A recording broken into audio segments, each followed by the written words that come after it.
All right. We are unmuted it now.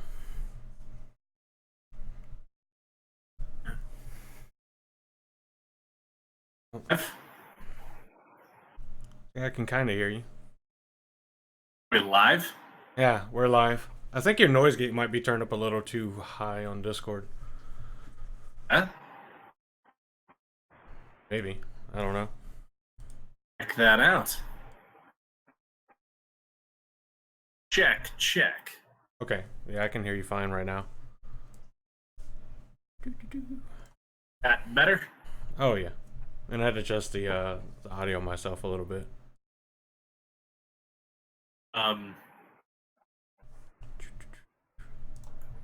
So do you actually know, real quick,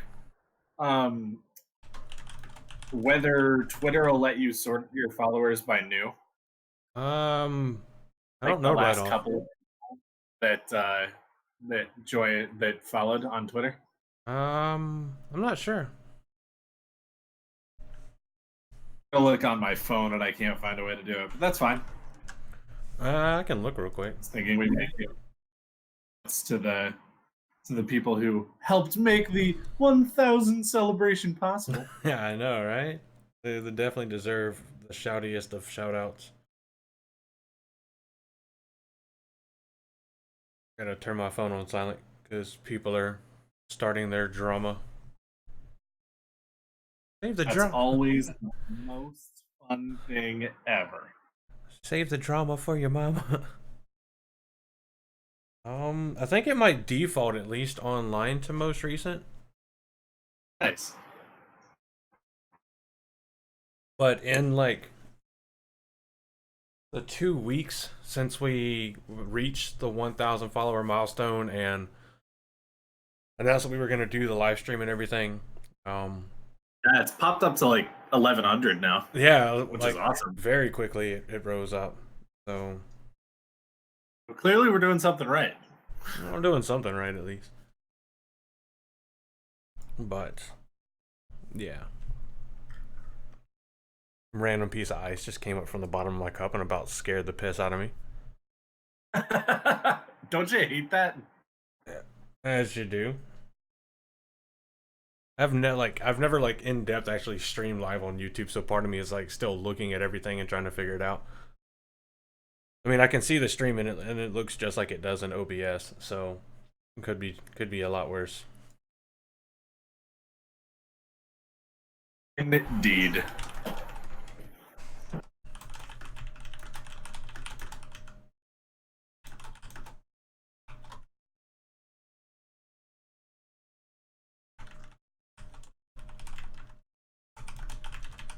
I know, like my keyboard has got to be like super loud.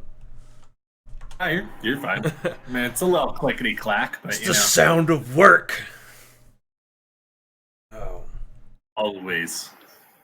Evelina, hey, how's it going? First time here? Well, welcome. This is as the title says, or hopefully the title says.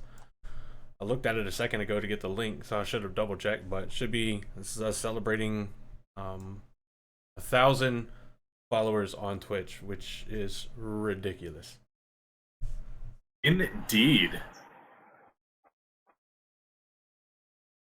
And I'll try to remember to mute my microphone when I use the vape, so nobody is stuck with that annoying Darth Vader sigh sound.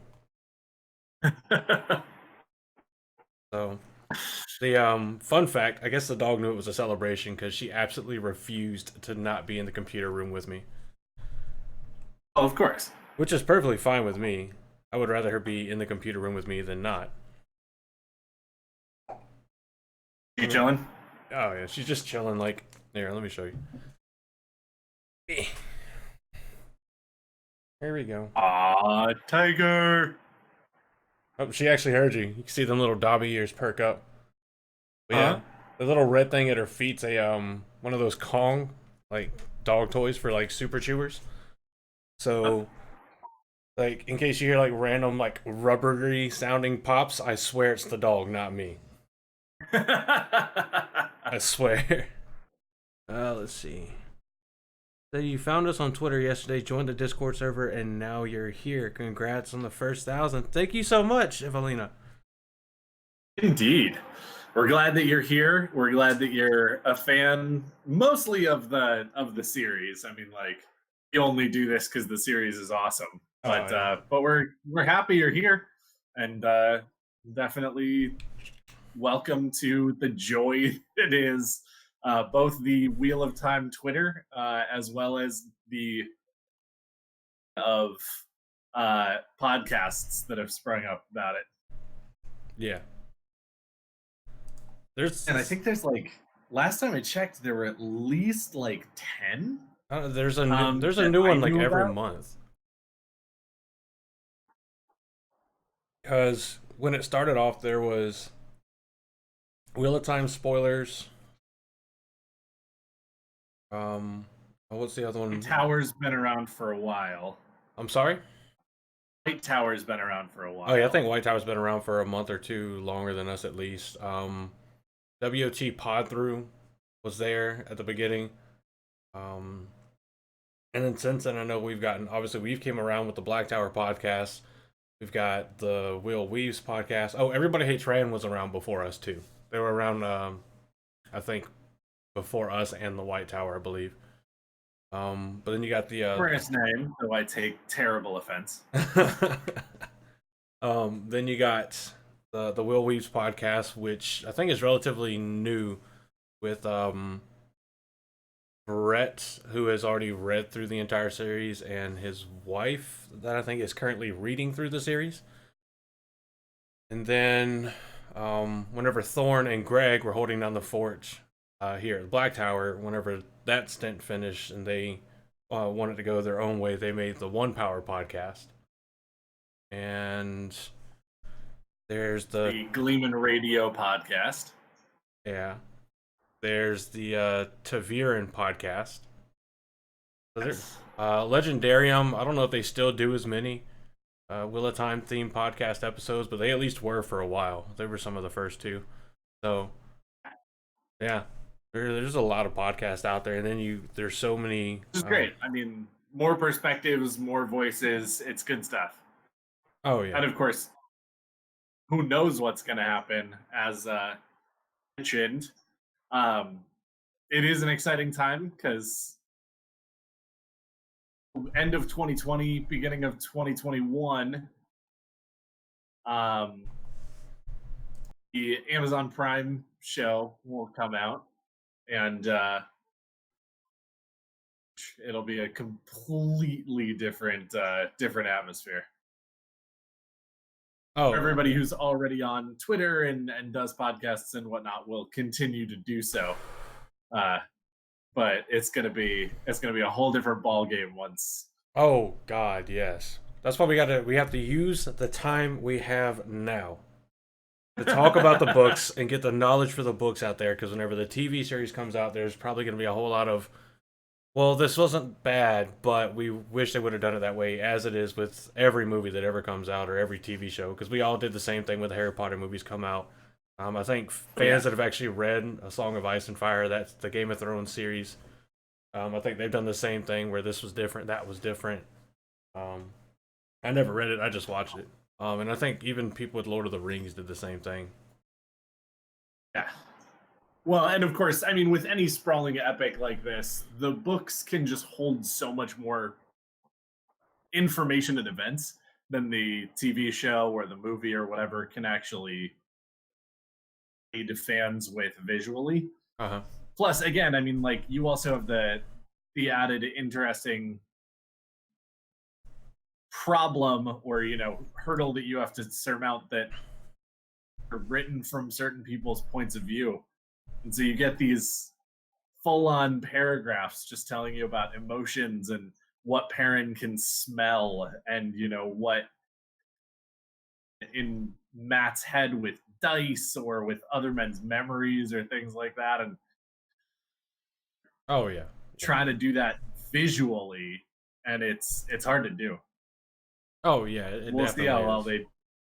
I trust Rafe Judkins, like, implicitly. I mean, he's done a lot of stuff that I like, though I don't think I've ever seen him do something along these lines. But given how active he's been with the community, or at least being involved with giving them information and asking for questions and things like that, I think that he's already set up to do a really good job, and I'm excited to see what he can do.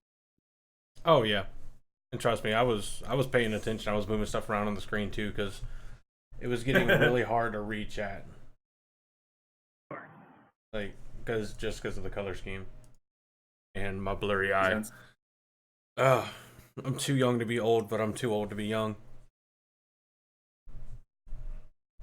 I feel that on a deep emotional level. Yeah. But so we were the first ones you found. Yeah, there will be a lot more once the series kicks off. be it podcast or YouTube channel, because I've started occasionally seeing more and more things pop up in YouTube suggestions about the Wheel of Time. So Most of the who knows? suggestions that I get are Daniel B. Green though. Oh yeah, yeah. Most of them are, but like I saw there was oh, what was it the other day? It was some girl that she was talking about the Eye of the World, and I can't remember what it was. It's gonna bother me now. So left quite an impression. Yeah, I just remember like I was just like, oh wow, there's another Wheel of Time theme. But I think there's a lot of like people that do like fantasy book series episodes or something like that, and they're just like doing ones on this. They're just like, hey, we're just gonna talk about this one this time, or talk about this one that time, or whatever. But yeah, I don't know. Of course, makes sense. And Wheel of Time is definitely one of those ones where it should definitely be included in any of the. Oh, hey, we have a fantasy, high fantasy channel. Do stuff.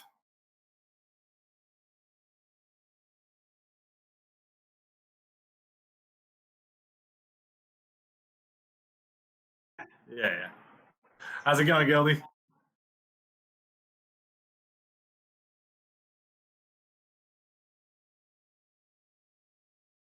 What are you drinking? There you go.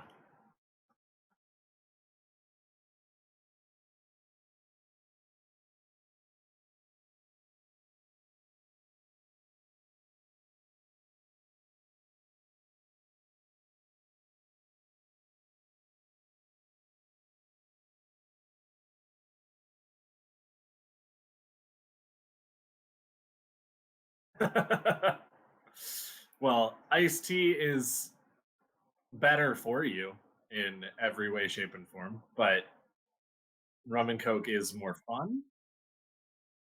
Oh, no. The question is it sweet tea or is it unsweetened iced tea?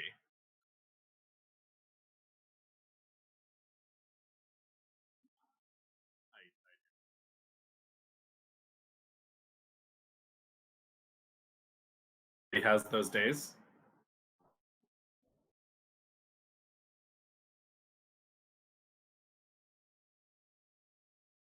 Probably right. The last time that I actually had sweet tea is the last time I had sweet tea. I think not have been the last time, but the time before. It was so overbearingly sugary that I could not finish it. Like I felt like I was just drinking sugar. Oh yeah, you had Some Mama's good old water, sweet tea. a of tea leaves just for good measure, and I was just like, this is undrinkable. I can't do it. Can't or won't. It was something. Yeah, it was in North Carolina. I had gone down for a trip with some high schoolers that I worked with when I was basically like just graduated, and we went down to um, but anyway, it was actually I don't think it was actually in North Carolina. Yeah, it was in Louisville, Kentucky that I actually had the tea. And we were at a restaurant and we were getting barbecue. You're not wrong, It was Guilty. really good barbecue. Oh yeah. Yeah, it was nothing but sugar. It was absolutely nothing but sugar. Now I will say, like McDonald's sweet tea, not sweet D. Good God. Their What sweet. that sweet McDonald's tea? No, I definitely do not. But their sweet tea is just bad. It's it's not so much as just like how sugary it is. I mean, you can tell they don't use regular cane sugar with it. That they're using like Splenda or something, or at least a partial sweetener with it.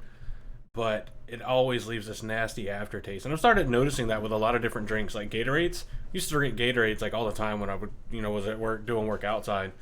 But here lately, I'll drink a Gatorade, and then I'll just notice this like chemically aftertaste in my mouth, and it just makes me sick until I take another sip.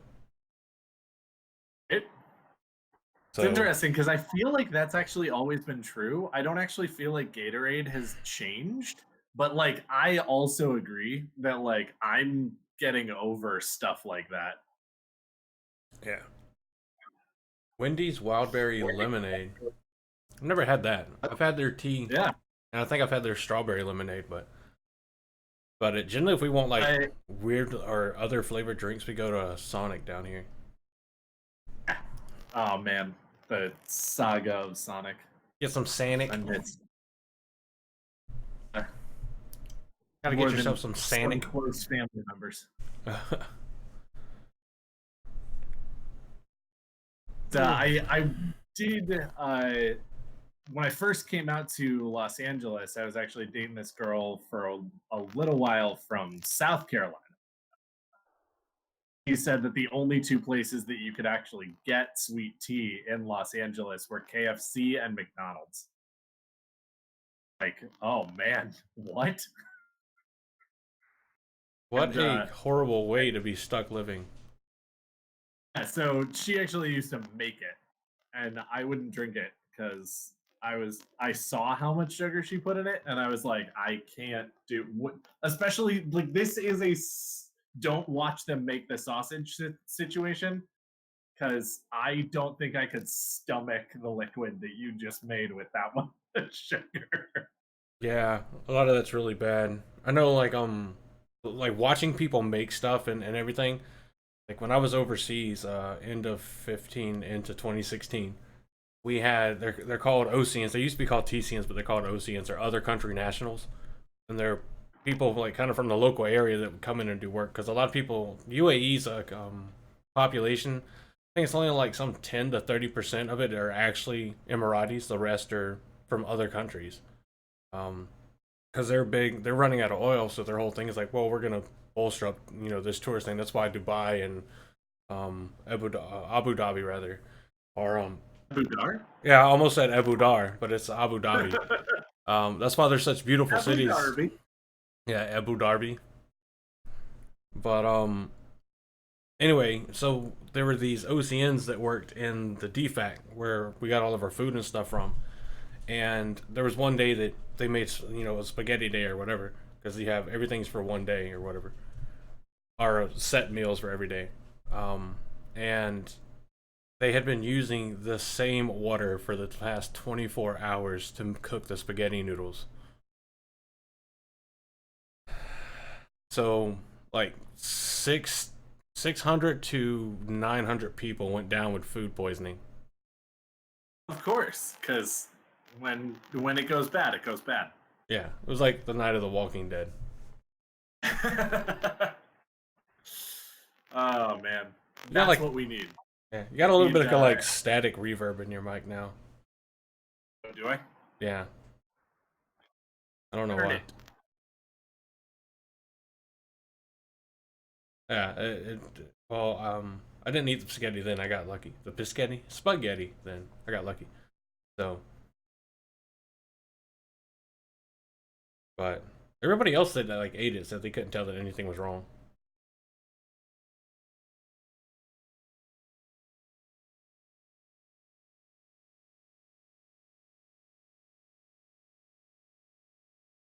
So, and if the audio, am I still staticky?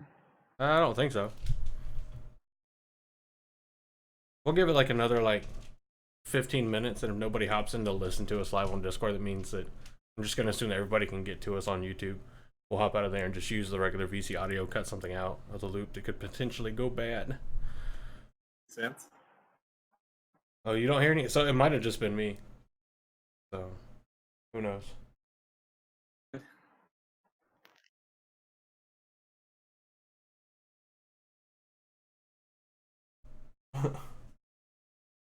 Sort of like, so Tiger has this thing where I'll tell her to lay down, and she'll sit down and stare at me until I look at her. Then she'll like lay down, but she's still poised with all of her paws for her to like Stand up.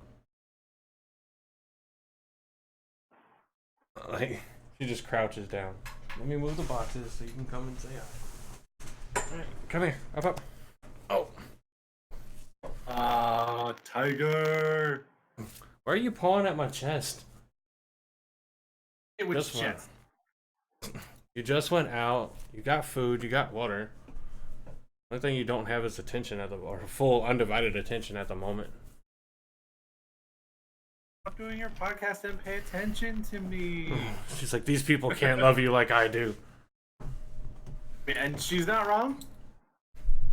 Yeah, you sniffing the mic? Yeah? Why? The doggy ears going. No, she's still here. Oh, the doggy ears going, yeah. Oh. Thwacking the table with her beast of a tail. Right, go lay down, baby. Go lay down. Hey. What do you keep staring out there for? There's an intruder in the house. Bite him, please. Once I talk about the stone hounds. That must be it. See what this is. That my. I feel like she has a lot to say. Oh yeah. Okay, that's what that is. I exchanged so the old taillights on my bike and the taillights on my bike had the little holder for the license plate as well. But I swapped them out for some LED ones that a buddy had. And then I wound up needing new front turn signal lights and running like they're like the running lights too. And he has a pair that would fit a 2015 version. So, Tiger, go lay down. I love you, but I don't trust you wandering around behind me and have to chew on those foam panels I still need to put up. She'll see them and think chew toy and think I'm too busy to notice. But that's what it was. He just came and picked up the old headlights from the back of my bike, so if somebody needs them, he can give them or whatever he's gonna do with them, and dropped off the new turn signal lights for the front of the bike. So Nice. I got good friends. They want me to be, friends. yeah, they want me to be visible on the road, I guess. They don't want to see me die.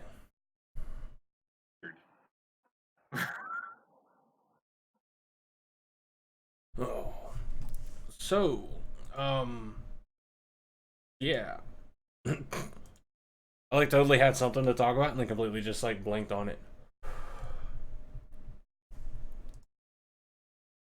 So, did you get a chance to read the questions and answers about Rosamund Pike that Rafe Judkins posted the other day? I've seen like a couple of them, like what made her stand out, and I know the answer is like it seems kind of cliche, but just like her acting ability and her voice and just how she does and portrays her characters. We need the best for Maureen because she's so important.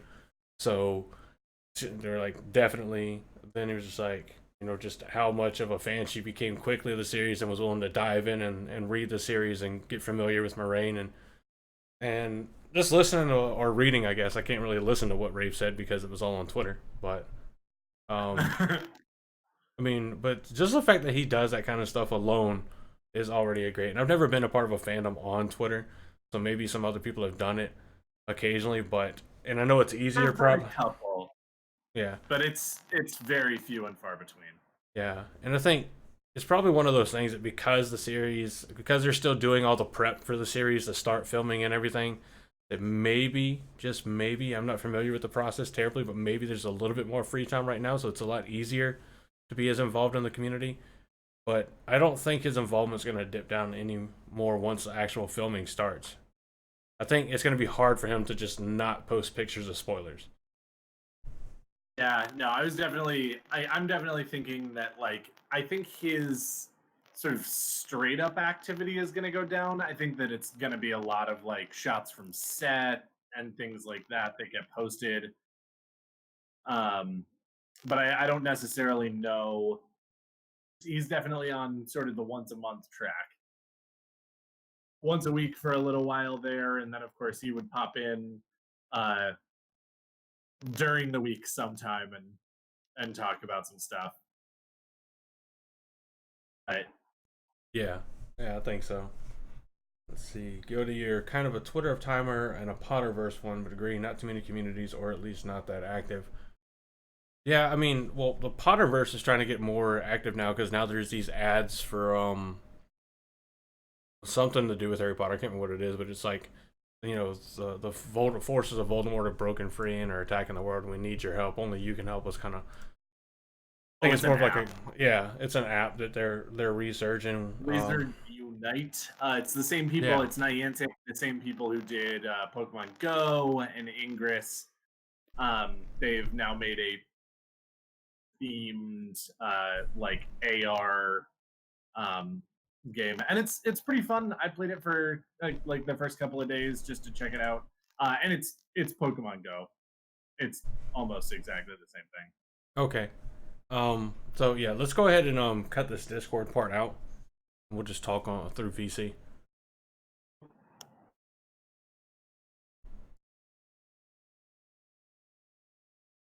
You still have to unmute him. No, I don't.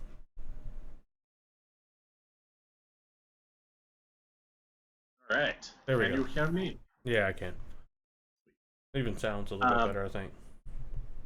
it is also interesting because like the the uh, the Pottermore and like Potterverse, if you will, fandom is very interesting with the like involvement that J.K. Rowling has had, especially because I think that she doesn't really engage with fans that much online.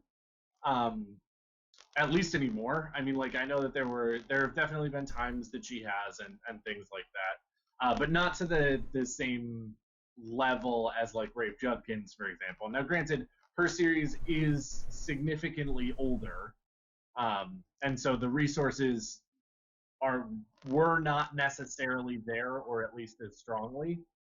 Um, but she does go ahead and still put out a lot of information on Pottermore, so it's definitely still like fan engagement in a certain way, but she definitely doesn't do it like as directly on Twitter or Facebook or any of the other things that um, other people have used to go ahead and get more involved with their fans or people who are watching the show or people who are watching the movies or reading the books or whatever.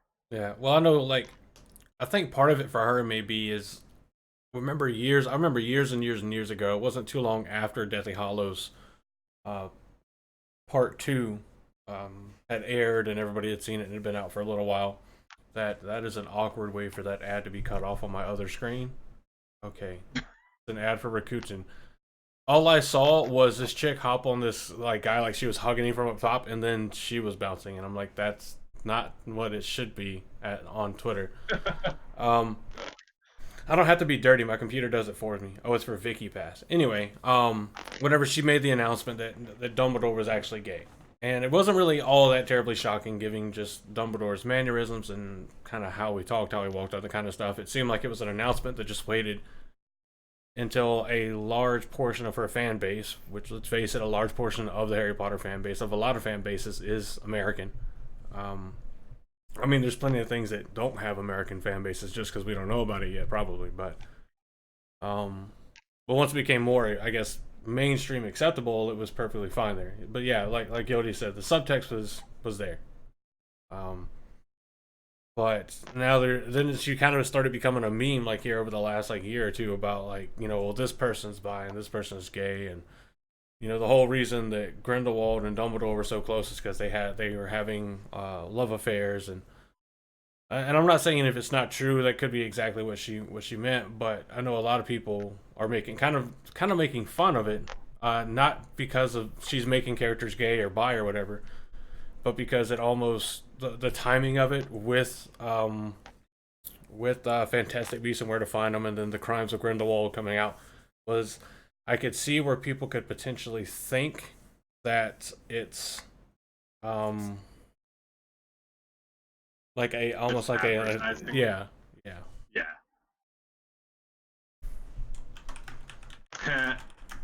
You get a gay, and you get a gay. Everyone gets a gay.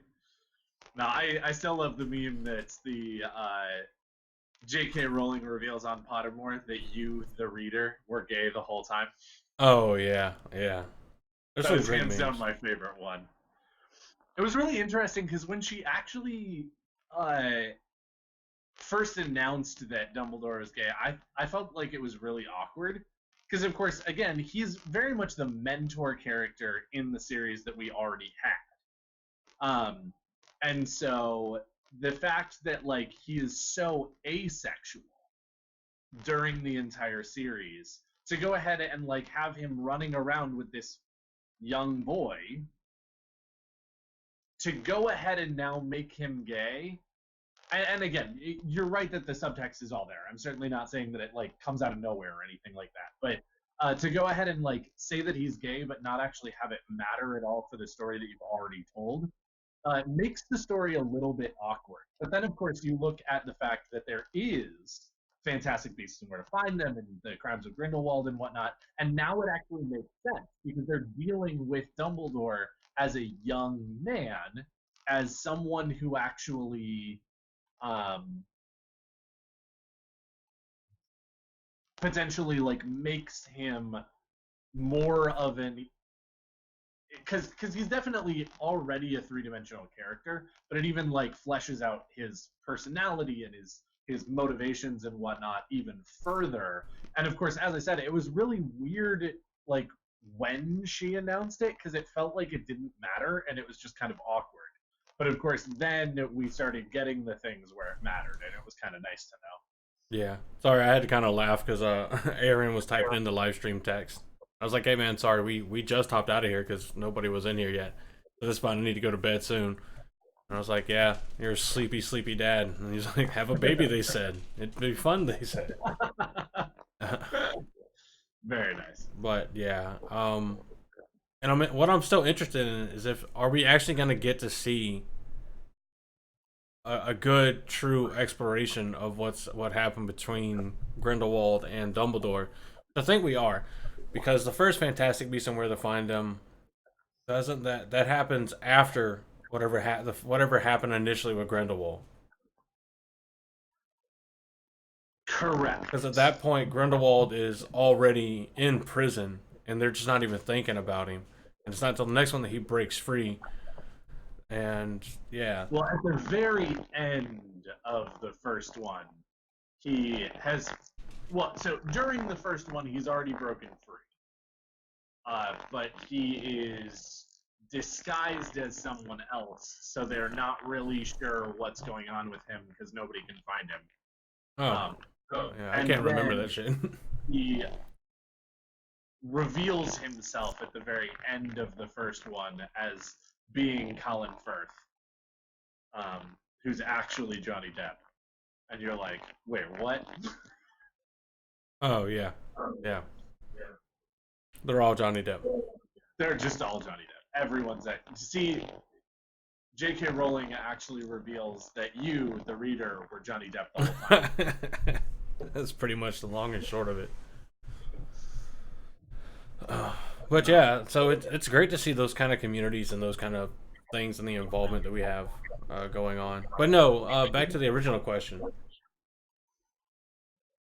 Sorry, I could hear myself, and it was like throwing me off. Like you ever try to talk while you can hear yourself back in a monitor?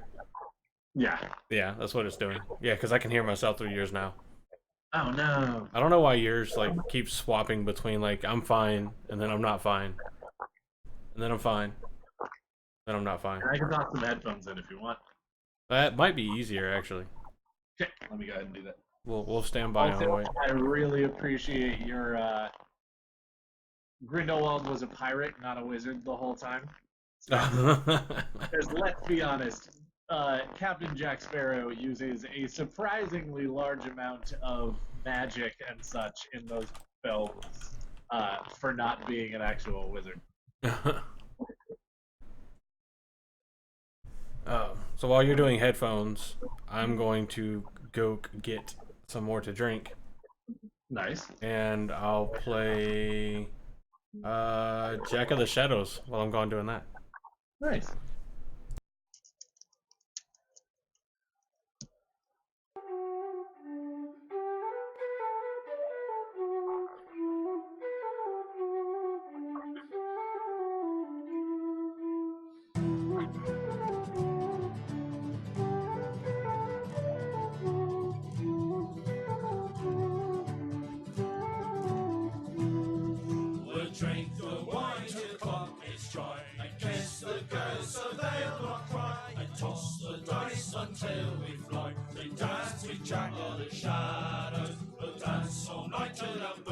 once free, and down all the lasses upon our knee, and then you'll ride along with me to dance to Jack of the Shadows.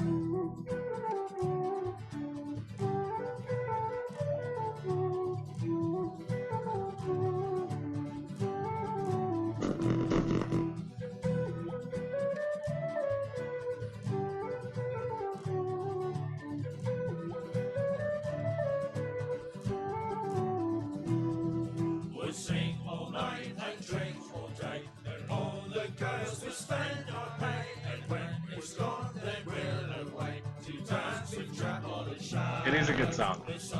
And Reflections is pretty fantastic. But I will admit, I'm quite partial to this one. Sir Jack of the Shadows. It's interesting because their version is very unsimilar to the one that I had in my head when I was reading it originally. When I first read the Jack of the Shadows, I went ahead and just like naturally in my head put together sort of what I figured that the melody and whatnot would be, and this version is not the same as what I was imagining. Oh yeah, I think a lot of people kind of feel that way. Yeah. Well, I mean, it absolutely happened with Lord of the Rings pretty heavily, because that's also another one that ended up having at least it is very Ren Fair. That's also another one that ended up having a good deal of songs in it that were also included in the book. That I'm sure hundreds of people, if not thousands of people, had very different ideas of what those should sound like in their own heads, and then heard, somebody's arrangement of the nothingness melody that's included in the book, because of course you don't ever include the melody for the song in the book. That doesn't make sense. You just include the lyrics. Yeah, it's true. But yeah. I really hope that like the sea folk have some good shanties that we get to like hear them sing like when they're going across the ocean. Yep. And if Matt doesn't have a half a dozen like really good, tavern songs a la Merry and Pippin, I'm gonna be really disappointed. Yeah. I'm sure he'll have to. Those will be some good like I don't know, not filler episodes. They won't have time for filler in the series, hopefully. Basically. The only filler that they'll include is the filler that Robert Jordan himself included. I was about to say this series comes with built-in fillers. So, but like we talked about in the most recent episode, fillers can be very important for story progression and world building. Yes. Well, and there is definitely a big difference between filler and foundation, and I will admit that Robert Jordan does have both. Yeah, he does. He does. Yeah, I can't really argue with that one. But it's like, it's nowhere near like, so if you're like an anime fan or something, you go back and watch Naruto, like they have filler episodes that still, you learn more about the series and the world, but it doesn't really contribute anything to the story. Whereas Robert Jordan's actually contributes to the story in some way, shape, or form. It either helps you understand either like why the Forsaken are to be as feared as they are because of the things they know, like, well, what do they call them? Glow bulbs? Yep. Light bulbs? Like, I can't believe they found one. They're so fragile. Like, it works on some kind of magic. Now it does because you don't have electricity anymore. You also don't have air. You also don't have airplanes or cars or anything anymore. Yep. They're coming up, but they were also behind you. So you either got to go back or you just wait long enough and they'll come back around. That's one of the things. Like, if you're a citizen in the Wheel of Time universe and you do believe that time is cyclical and everything, like it seems like most people do, you miss your chance with that girl or that guy you really like or whatever have you that you really like, just wait. In about I don't know, 50,000 years, your chance will come around again or something. You gotta wait a while, but nothing worth having is not worth waiting for. Yep. No, and that is definitely one of those solid Robert Jordan themes of like, hey, we've done this before. We'll do it again. Yeah. Either learn from your mistakes or be patient for the next one. Or Yeah. both. I mean, but to be fair, Ishmael has like the best, most sound thought process. It's like, look, I get it. We've won every time up till now, but that side only has to win one time. Eventually, one of us is going to be a full-on dumbass and fuck it up, and we're going to lose. Why not go there now, so it's not so hard later? Yep. And yeah, no, Lanfear is a classic example of somebody who just waits That is and waits next and level waits. clingy ex-girlfriend. and waits. Can you imagine if some like beautiful girl, but obviously to you crazy, comes running up to you and says, "You're mine. You're this person from a long, long time ago that was well known to be horrible at the end." Because nobody remembers Lews Theron. They remember him as the dragon, but they don't really care too much about him. Working to seal the bore. Being able to summon what is it, the 9 rods of Dominion. All the and wearing what the ring of starts with a T. Oh God. Tamerlane? Wasn't it the ring of Tamerlane? I do not remember off the top of my head. Quick Google search. Wheel of Time. See, the great thing is as Wheel of Time becomes more and more popular, I don't have to preface names with Wheel of Time. Right? Like Randall Thor, automatically Wheel of Time. It used to be like, what is this? And I would try to do a couple things. It'd be in the top 10, but yeah. Yes. Thank you. Gosh, why the letters are all on the right side and my right eye is the blurriest out of the two. Evelina. Yeah, Evelina. Thank you for Like I can popping that in. I can read it. It just takes me a second. I'll feel like an old man, like leaning in, like, what does that say? I need a monocle for my right eye. Yep, there it is. Highest ranking of the Aes Sedai. So it was the 9 rods of Dominion and the ring of Tamerlane, as Evelina has said. And he was the first among servants. There's some badass artwork they have for him. I mean, Oh yeah. ignoring the dead bodies of Elena and all of his other family behind him. It'd be a badass scene if he wasn't the one that just killed his family. He's still a badass. Oh, Even if he is. killed He his is. family. He's an insane In fact, badass. But I would even say that the way that he killed his family was pretty badass. So, I mean, sad. Sad. Shut up, Gildy. What are these newfangled things? At 30. So you've still got a few years before you get to there. Yeah, on paper. Physically, I feel like I'm already past that by double is what it feels like.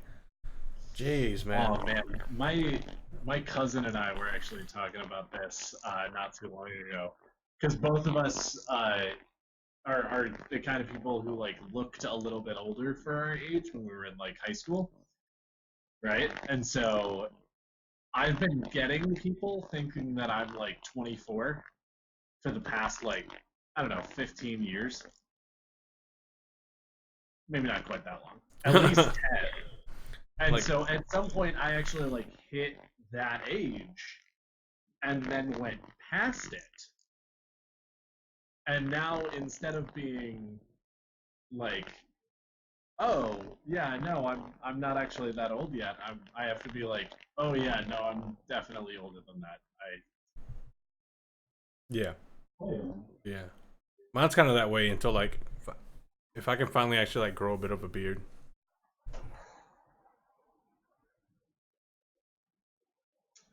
That definitely does a little bit of it. It does make you look a little older. Yeah.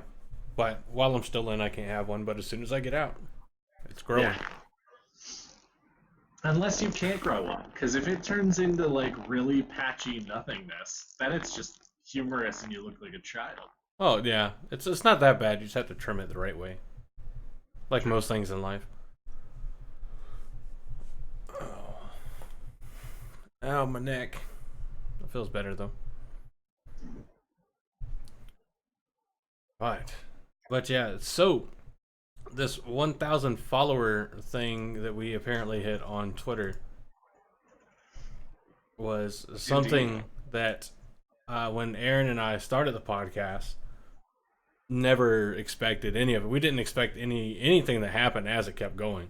And we started seeing more and more downloads, more and more people giving us feedback, all this other stuff. We got great opportunities to talk with this group or that group, and it was mind blowing, and it never ceases to be mind blowing. As the changes as the changes have happened. Jesus, English. Jesus didn't speak English. Well, Mostly he according spoke to the Christian Arabic or tradition, Hebrew. according to the Christian tradition, he can speak all languages. So That's not a thing. it is. Oh, you mean this? Yeah, it's not a thing. It is now. Thank you, Cody. I don't know what we do to deserve it. We're just a bunch of people, out of respect for not calling my fellow co-hosts morons, but at least two people and a moron, that me being the moron, that sit around and talk about book series and nerd out over it with and a bunch of other nerds wound up listening to it for some reason that I'll never figure out. Just a bunch of bull-headed sheep herders. Yeah, I know. So, like as of this moment, we have 46. There's 46 total episodes up on the hosting website, of which there's only 36 that are actually like real episodes. Others are like bonuses or whatever. I was like, what is he doing? He's about to punch himself? Nerds unite. Yeah, so but out of all those episodes, we just cracked 16,000 downloads. Wow. Since October of last year. So I'm not good at math, but that's at least like 1,000 downloads a month. That's at least 12. That's at least 12. Somewhere around 12. And maximize this so it'll actually let me go to the page I'm trying to go to, so I can look at the metrics. Really, Podbean? Is this what we're gonna do? There we go. We're in America. Shouldn't those be imperials? Not metrics. Analytics then. You're welcome. That side brought to you by Daniel Washington. So the intro episode that Aaron and I did on the 18th of October last year is sitting at 2 downloads away from 1,100 downloads. Damn. Followed by the very first episode on sexism and the Wheel of Time at 958 downloads. Man, solid drop off there. Yeah, then there were the drop off happens when we did the episode 2 on Murdraw, which got 567, and then it jumps all the way to episode 19 that we did with Tarvelen.net, where we did LGBTQ plus in the Wheel of Time, and that was March 3rd of this year, and that's at 432 downloads all the time. Christmas special with the White Towers reached 410, and the episode we did with Kate and Michael reading, just not even talking about the series, we did that the day after Valentine's Day is when it posted. Is at 397. Nice. Yeah. So, but not too bad. Not too bad. We've got worldwide, almost 11,000 downloads have come from the U.S., 1.1K from the U.K., almost 1,000 from Canada, 632 from Australia. So I mean, it actually looks pretty cool. It's interesting to go back and look and see the analytics and see, where who is or whatever. But there's some Canadians listening to the podcast. Oh yeah, dude. There's a bunch of people from. I mean, I'm sure some of these are VPNs, but there's people from Canada, New Zealand, Sweden, Netherlands. It says there's some from Russia. A bunch of places. Oh God, Guilty. Absolutely amazing. Have you been exposed to Guilty and his puns yet? Before right I now? am not. No, but I am a huge fan. Guilty is a master of puns. One might even call him a punster. Probably that probably actually is like the official name. I wouldn't be surprised. What do you do for a living? I'm a professional punster.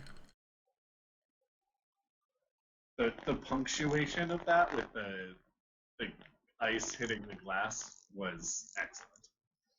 Oh, you could say I'm a bit of a punster. That's where you also needed the monocle. That would have just completed the whole. Monocle, cigar. I have, but I don't want to smoke because I'm inside. And Yeah. I'm not actually a huge fan of cigars. Really not. I have never had one. They're every cigar I've had, they're good for about like let's say you have a cigar that long, they're good for like that much of it, and then I'm just done. Sure. My my cousin-in-law, I guess is what it would be. My cousin's husband. Um, but he actually does like reviews of stuff on YouTube. Um, and he's got hundreds and hundreds of different reviews of stuff. And he started with just cigars and scotch. Uh-huh. And so he's done an absolute ton of them. So- And I've It's not the guy that Always. reviews like whiskey, like the one in the video that's like this guy reviews whiskey while his wife packs and leaves him. no, absolutely not. Robin Hobb has put professional liar on her Twitter profile. Really? I gotta go and look at this. But keep talking. I'm listening. Yeah, so he started with that, and of course, I mean, like, a number of companies have been paying attention to Instagram and YouTube and everything like that to find out who to, send stuff to get reviewed and get more, basically, press for the cost of product, effectively. And so he's got like more scotch and more cigars than he could smoke and drink in his life, like at their place. I'd be more than happy to help. I mean, I'm not a good reviewer of fine, liquors and stuff, but I have made the same offer, and I think next time I go out to Arizona where they live near Phoenix, I'll help out with some of it. But it's definitely hard to ship, and it's not the kind of thing that necessarily makes sense to be like, hey, we got this shipped to us for free, so now we're gonna spend a bunch of money shipping it to other people for our expense.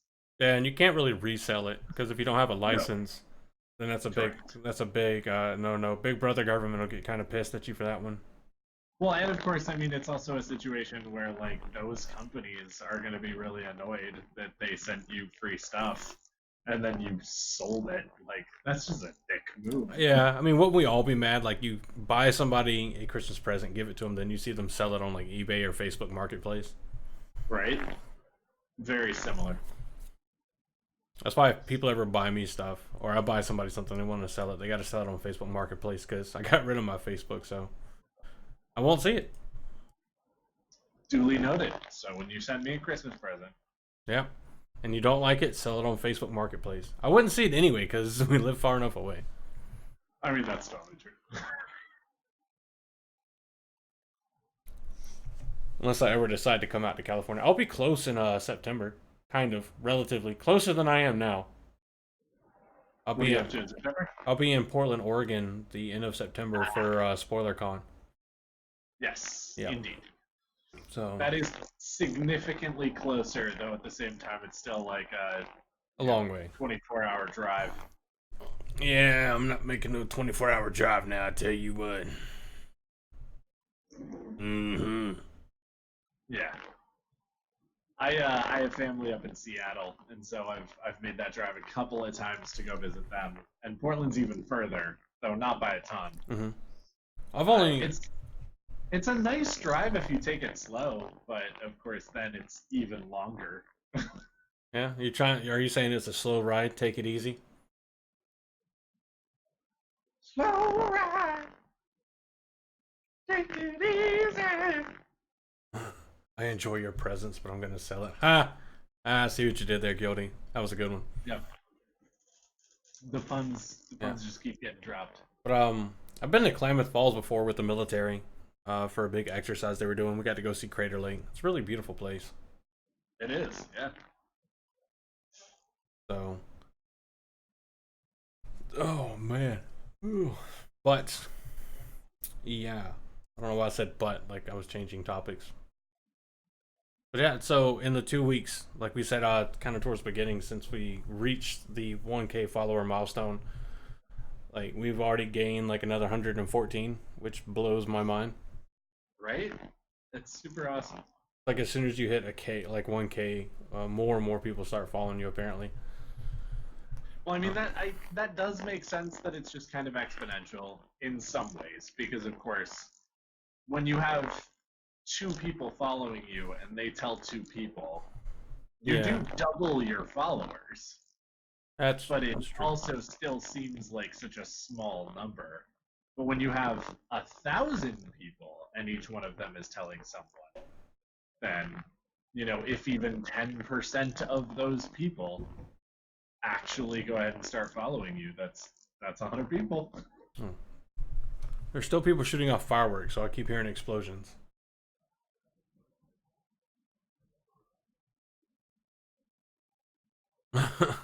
Like, do I need to dive for cover, or am I fine for now? Like, what's going on here?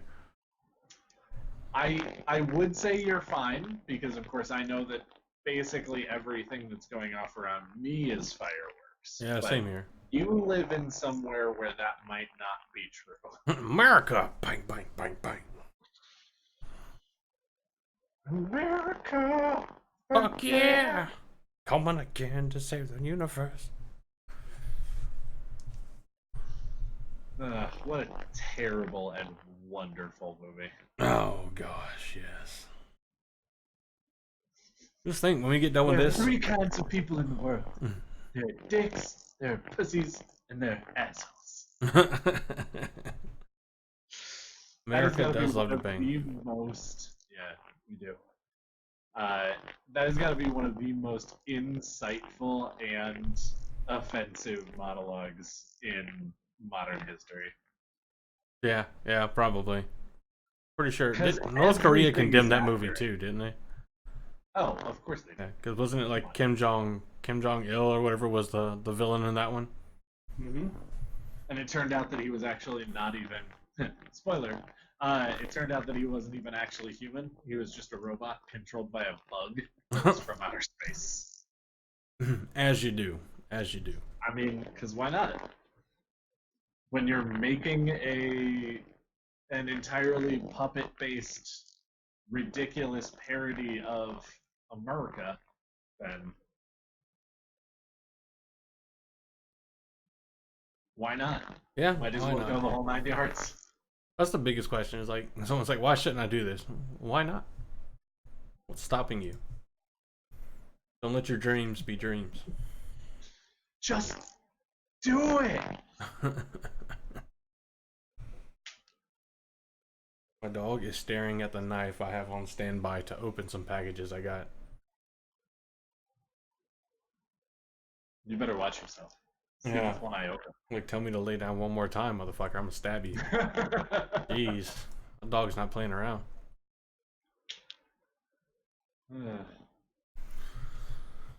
Oh.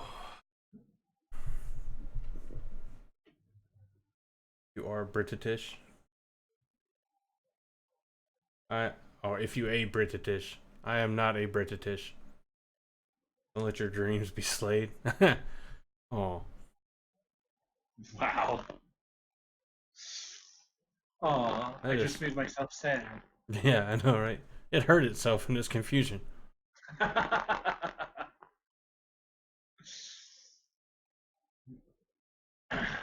I think one of my favorite memes about the why not kind of thing is uh, if society tells you it's wrong and it scares you, you should do it as like an inspirational quote. But then somebody comes along and there's like, that's it, I'm gonna do it. Well, fuck my blender, and they're just like, wait, what? That is not. That's not how that works at all. What are you doing? I mean, I know that fits both of those criteria, but what? Many regrets, many regrets. Uh, There's not enough regret in the world for that. nope. There's really not. Oh Or god. the other one where I don't remember whether I think it's an anything's a dildo if you're brave enough, or if it's like if it scares you, do it or whatever. And then there's just a girl in a picture.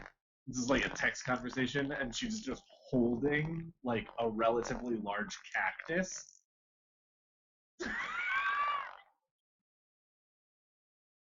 And then the person's just like, Paige, no.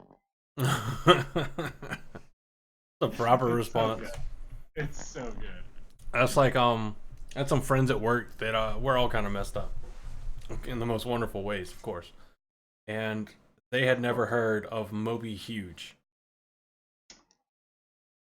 So I opened up the old incognito browser, searched it up for them, and showed them the Amazon listing.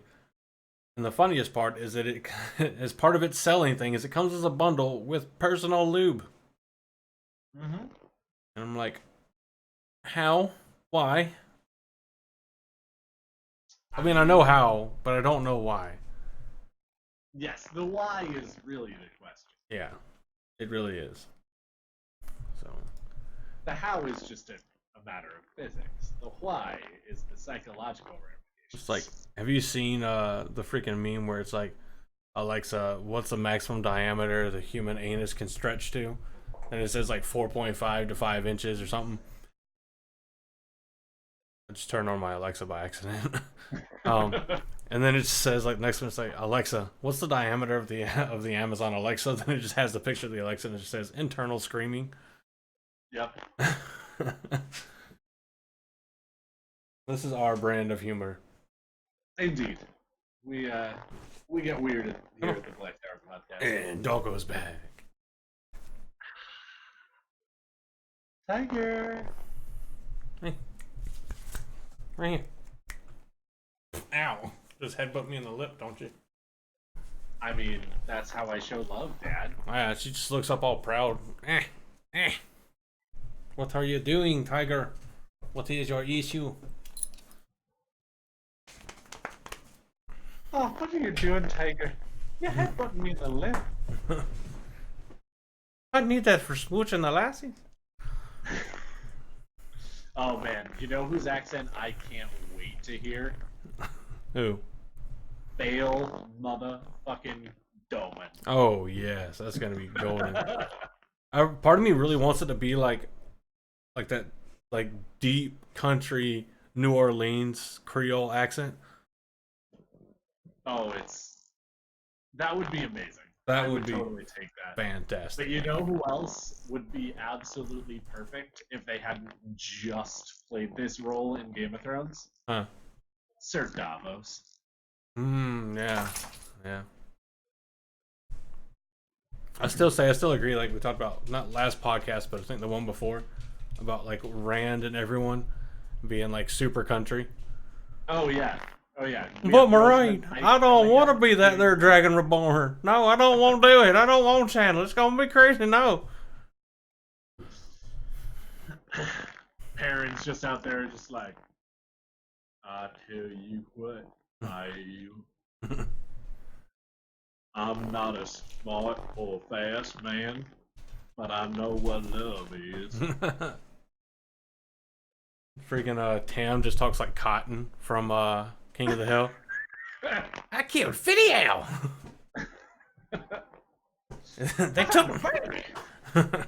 They took my shins in Korean.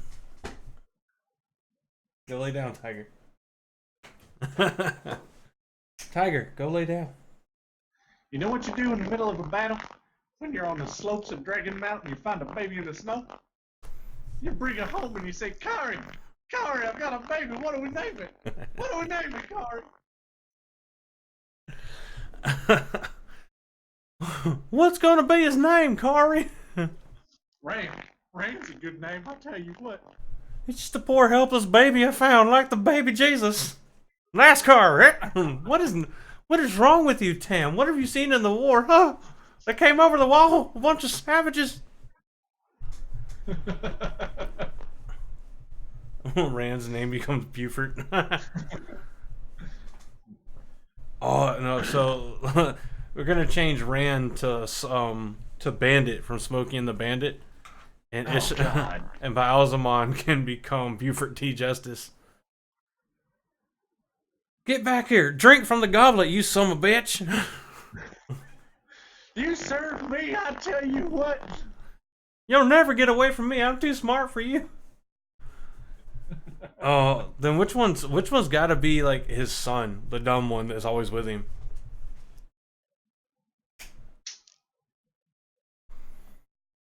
I don't really think there is one. Lay down.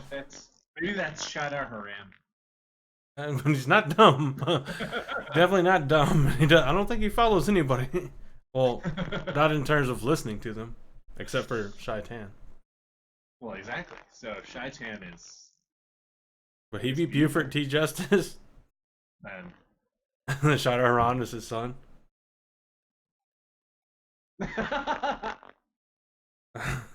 Savage and poke me in the face. This is a wonderfully disturbing headcanon. They're just all out on the green for winter night, being like, ding ding ding ding ding ding ding ding ding ding ding ding ding ding ding ding. Moraine just runs up the land. We have to go. I hear banjos. Hey Moraine, you got a bird, man. Oh god. She's a witch. Burn her. I go better.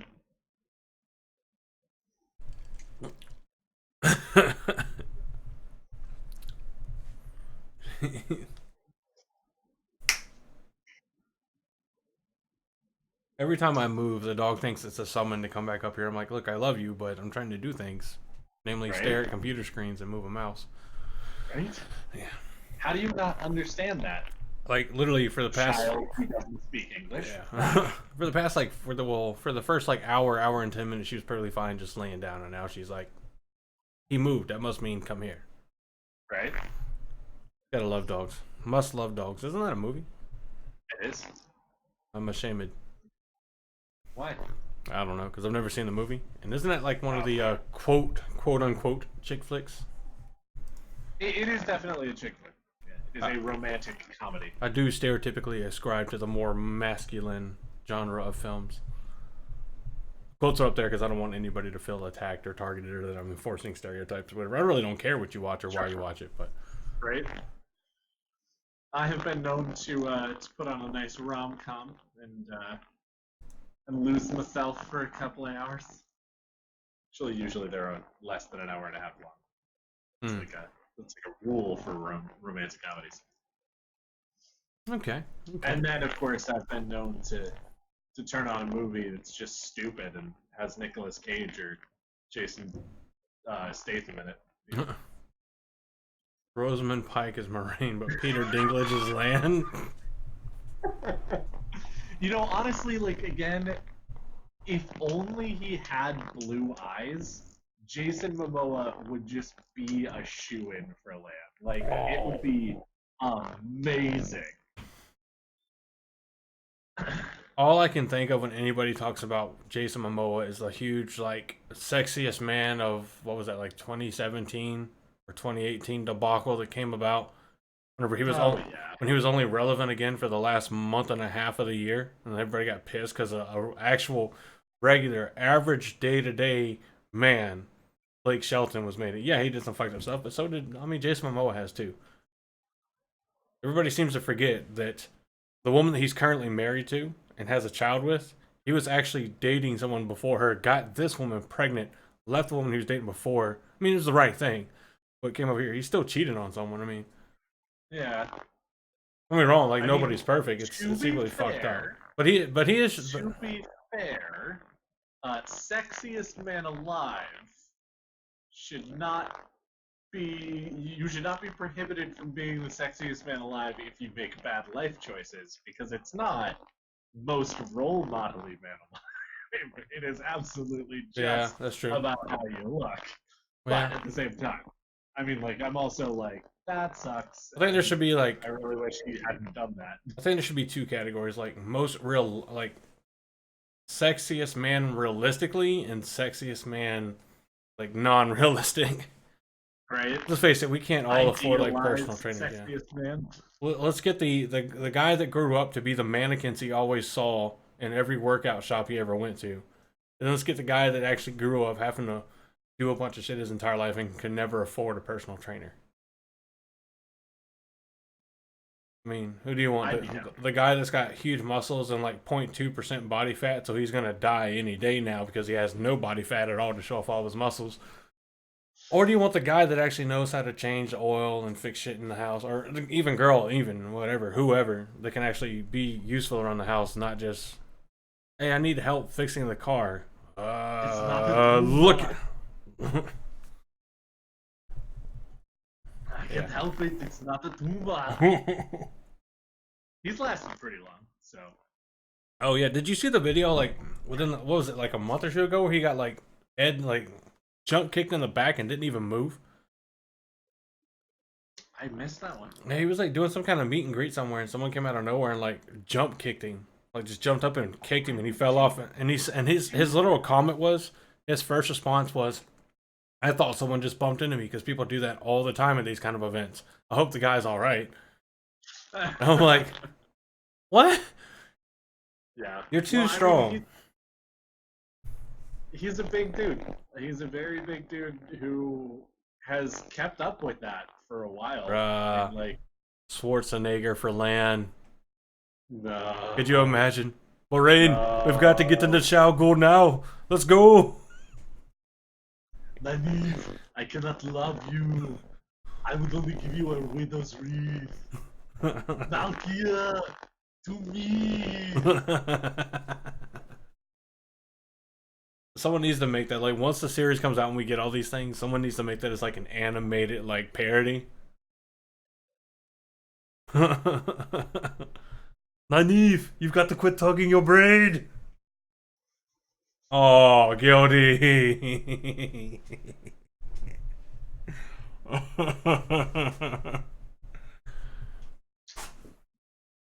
Lay down, Tiger. Hey, man. You live in California, right? I do. How was your governor? He was not. Wasn't he governor of California? He was, but during the time that he was governor, I lived in Chicago. Ah. So well, he that's was still literally never my governor. Wish I could. Not my governor. I wish I could say the same about what was his name, Mark Sanford. But Mr. To be honest, neither of them were actually that bad. Yeah, he just said he was hiking the Appalachian Trail, and he didn't tell anybody that was code word for, cheating on his wife. Yeah. Which isn't. This is no laughing matter. That is fucked up. Oh, it's not. It's super fucked up. But I mean, it is also a little funny because, like, as far as euphemisms go, like, that's not even trying that hard. Yeah, it's really not. Yeah. Shout out to Chicago. Thank you for that, Gildy. That's I that's also all love him. Chicago. I am originally from definitely one of the best cities in the world. Two things that I miss every year are good pizza and snow. Though I do not necessarily miss shoveling out cars. That was not the most fun thing in the world.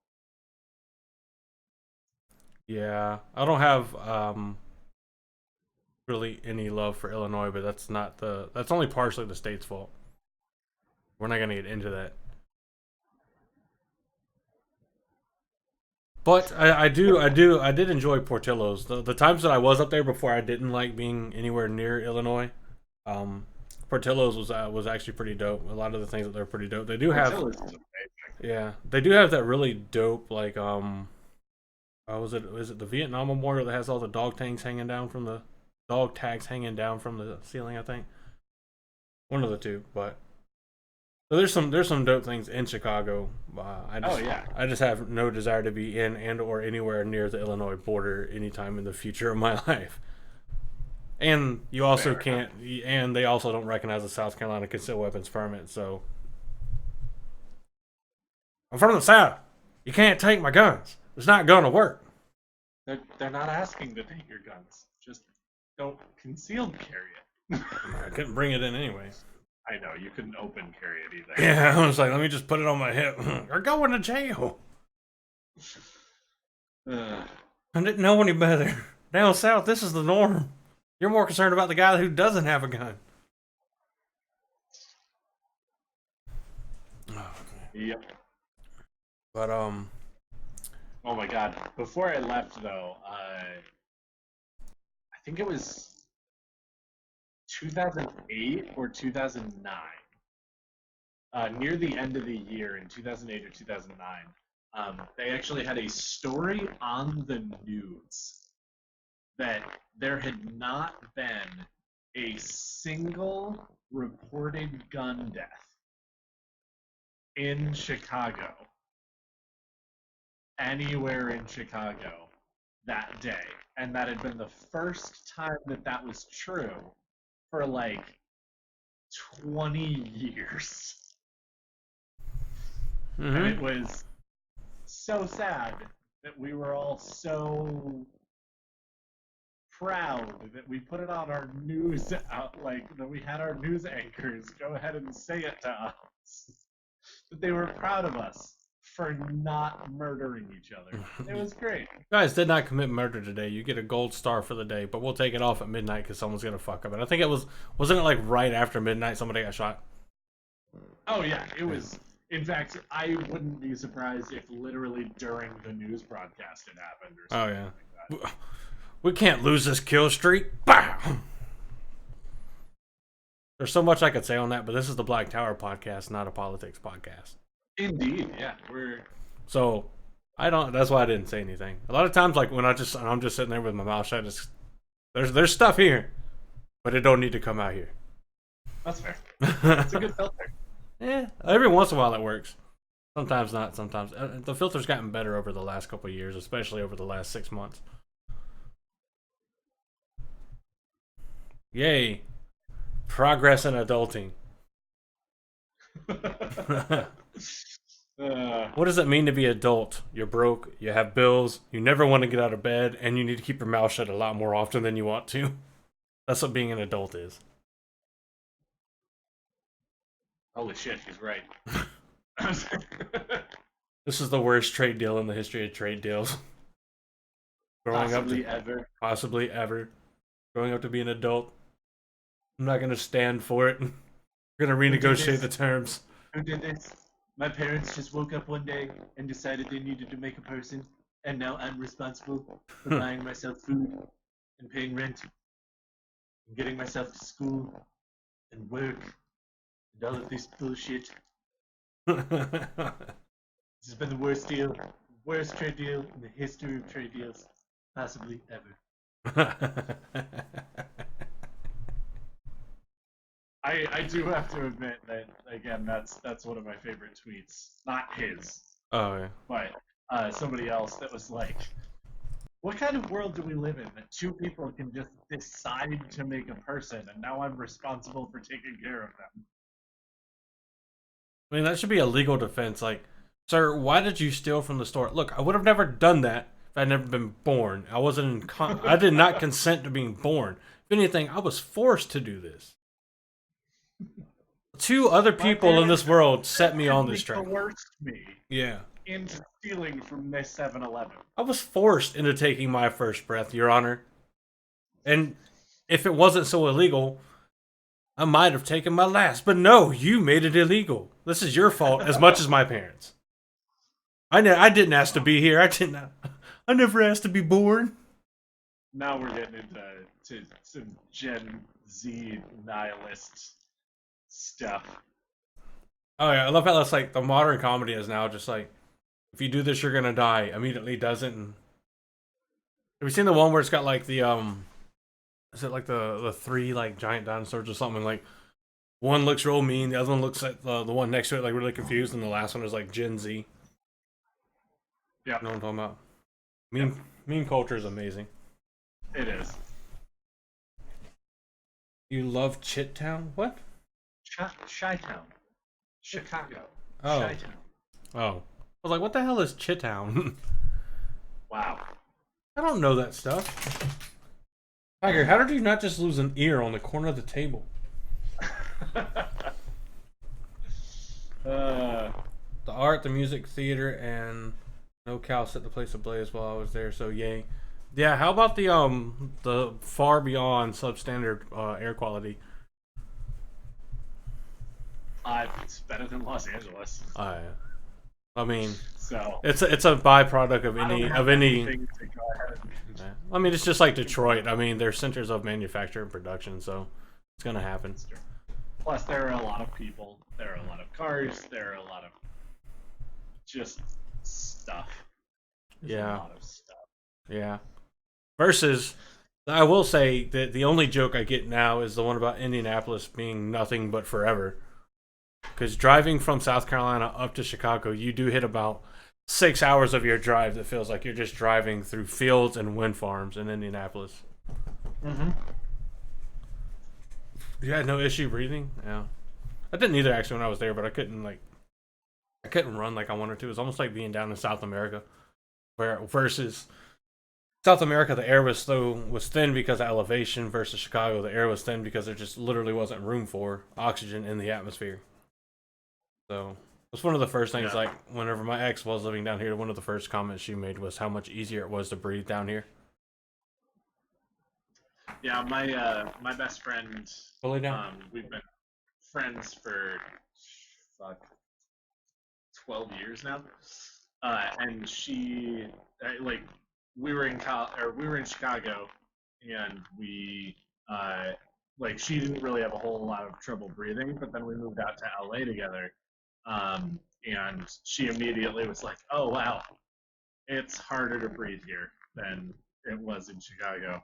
And recently, she and her new husband moved to Colorado, and she's like, "Oh my god, my lungs don't feel like they're dying every day because the air's so clear." It's clear and crystal and with a slight hint of marijuana. Pretty much. Which, to be fair, I mean, she was Well, yeah, that's definitely probably part of LA. a pothead. So. Hey man, do what you want. It's still illegal Oh here, yeah, so yeah. I'm not judging at all. I just know that the having marijuana smoke just be kind of everywhere was not something that she was gonna complain about. oh yeah.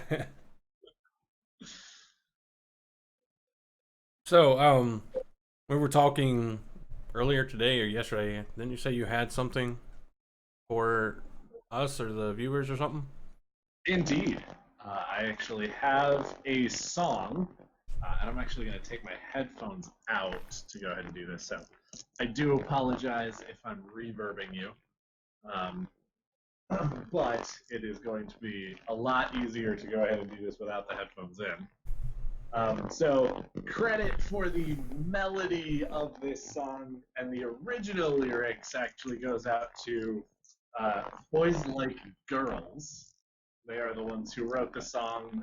It's called She's Got a Boyfriend Now, but I changed a number of the lyrics, and by a number of the lyrics, I mean almost all of them, to be a little bit of a story of the Wheel of Time, and most specifically Rand's journey through a Wheel of Time. So we're gonna make sure that I'm not covering up my microphone with these things. But yeah, I do apologize if I make any mistakes. I definitely practiced this, so it shouldn't be terrible. But at the same time, I am it is still relatively new. So That'll be fantastic. awesome.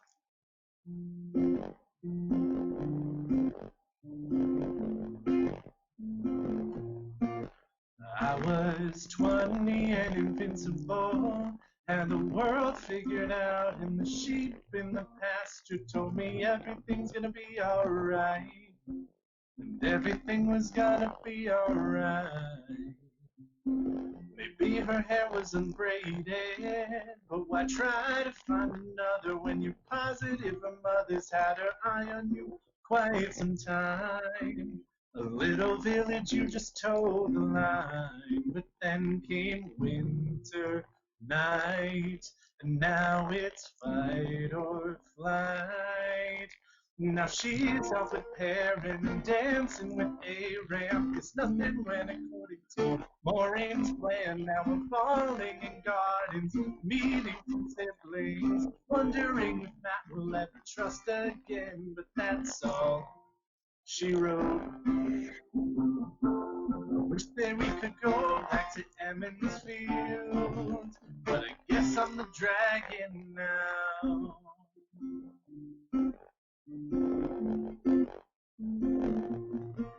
So I took a trip out with Lanfear, but she called herself Celine, was as regal as a queen. I'm thinking everything's gonna be alright. Everything was gonna be alright. I didn't know I was channeling, but we traveled to a world with an ogre and a girl. I'm thinking anything to keep her around, so we can get her back to her hometown. Then I found out who she was, that I'm someone that she loved. But now she's green with envy and Avienda. I'm sorry about the igloo we were keeping warm. Now she's getting cuddier and making the sky fall. Tomorrow pushes her in the terrarial, and that's when I face the truth. I wish that I could take her place somehow, but I guess I'm a madman. Take me back to Bellon when the days and nights felt so long. Be just myself with men, and we're with Elaine, the queen, and Avienda, the maiden. It's so nice to be comforting tonight. 23 and invincible, got the world in my hand. You can say I'm a new man. Everything's gonna be alright. Thanks, Moradin, for your sacrifice. I guess it's time to roll the dice. You don't get Tom and Gaiden twice. And now he's got the dreadlords and I've got both towers. Jokes on you, your teens been lifted from the power. Shatin's got demand, dread, but we've got on our line. He knows just the moment to sheathe the sword. That's all Jordan wrote. Wish that all my friends could stick around, but it's the end of the story now. Yeah, it's the end of the story now.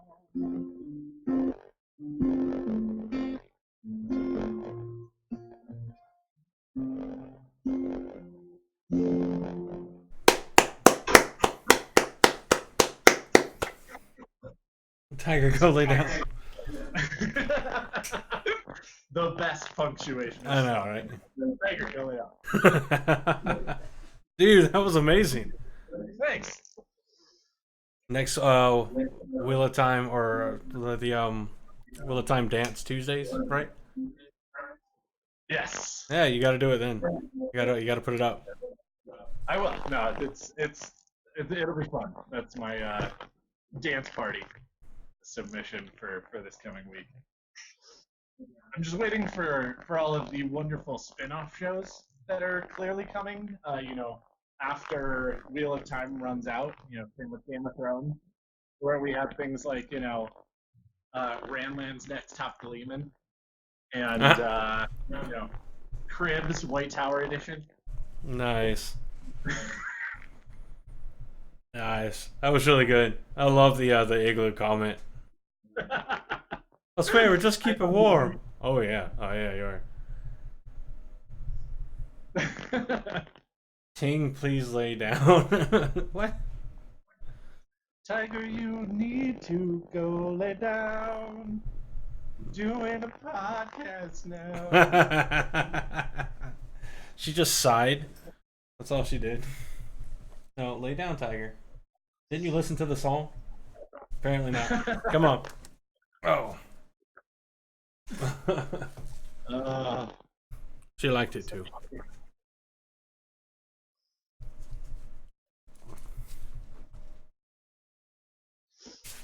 Nope.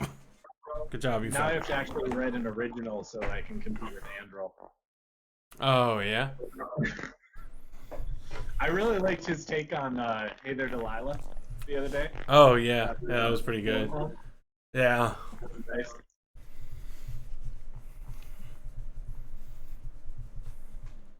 Tiger's like, get off the computer. This is my show now.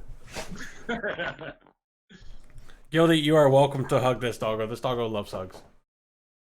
I believe it. She might lick you to death. Ooh, that would be a new way to go. Not the worst way to go. Probably not. I'd imagine not. Hey there, Elida. Yeah. Oh, man. Wow. How is that not already a thing? Oh god. See, now I really want to go ahead and write that song. Do it.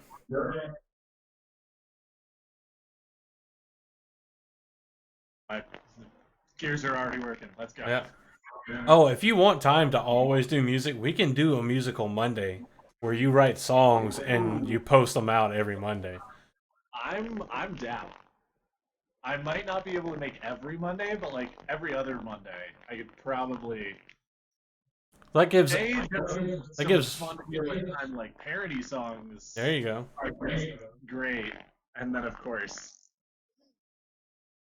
just new stuff and original stuff, or just like stuff from the books that just actually gets put to melody. Well, if you ever need a terrible singer to help you out, your boy can't sing. Hey guys, it's your boy. It's your boy can't sing. Coming out with a new top hit. It's called the Get Up Dance. Hey, Get Up's actually not a bad. Like it's kind of I fun. did actually go ahead and watch that video that you sent me the link for, and I was highly entertained. I mean, I have absolutely no desire in the world whatsoever to learn that dance, but I was thoroughly entertained the entire video. It's like the simplest dance ever. It really is. Oh man. The other dance that's, or the other two dances that I guess are the other incredibly simple ones. The cha-cha slide, because it literally just gives you the directions to do the dance the entire time. You don't even have to remember anything. And then the Soldier Boy.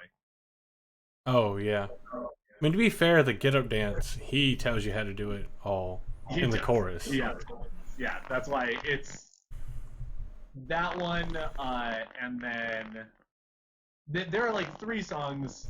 That one, the Get Up, the Cha-Cha Slide, and then the, I want to say the slightly more rhythmic Cha-Cha Slide. Oh, yeah. Some way, like to the left, to the left. Oh, yeah. To the left, to the right. That one. Yeah. Boy can't sing, gotta sing about onion rings. They're literally just giving you the directions to how to do the dance, which is great. I mean, like, I am certainly not saying that white people don't need that, but like at the same time. I know I do. I can't dance, I can't sing. I'm a nerd that can only do stuff on the computer. That's all I'm good at. Hey, I know my niche. just as important as anything else. And fun fact, Yodi, I actually don't like onion rings. What? Nope, I actually don't like them. Not terribly surprised. Yeah, most of the They're places. definitely an acquired taste. When I was a kid, I hated onion rings, and now I love onion rings. Yeah. But I like they are fries. definitely not for everybody. Yeah, I like fries. I don't really care for onion rings anymore. I used to like them when I was younger, but just don't really care for them now. It's also really interesting because like fries, I absolutely understand that there are totally different fry types and whatnot. And of course, even when you're doing just like the standard sort of like I guess shoestring fries is technically what they all are in a lot of ways. Um, there is definitely some serious deviance uh, from the like between different restaurants and whatnot that make them. But it's funny because like onion rings, the recipe for them isn't different. Like it's not like there's waffle onion rings and like steak onion rings and like there's not different kinds. There's just onion rings, and yet there is so much difference in like are they beer battered onion rings? Are they standard breadcrumb onion rings? Like what it really amazes me how something that is so simple just has so many different versions.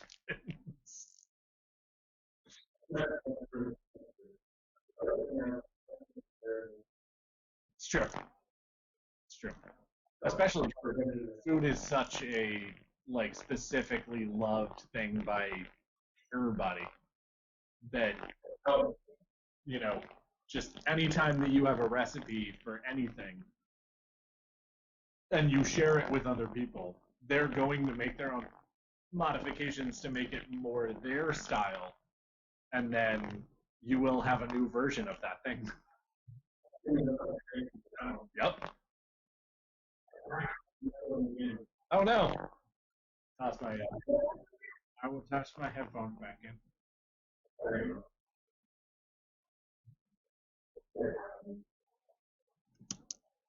Does it though? Does it happen?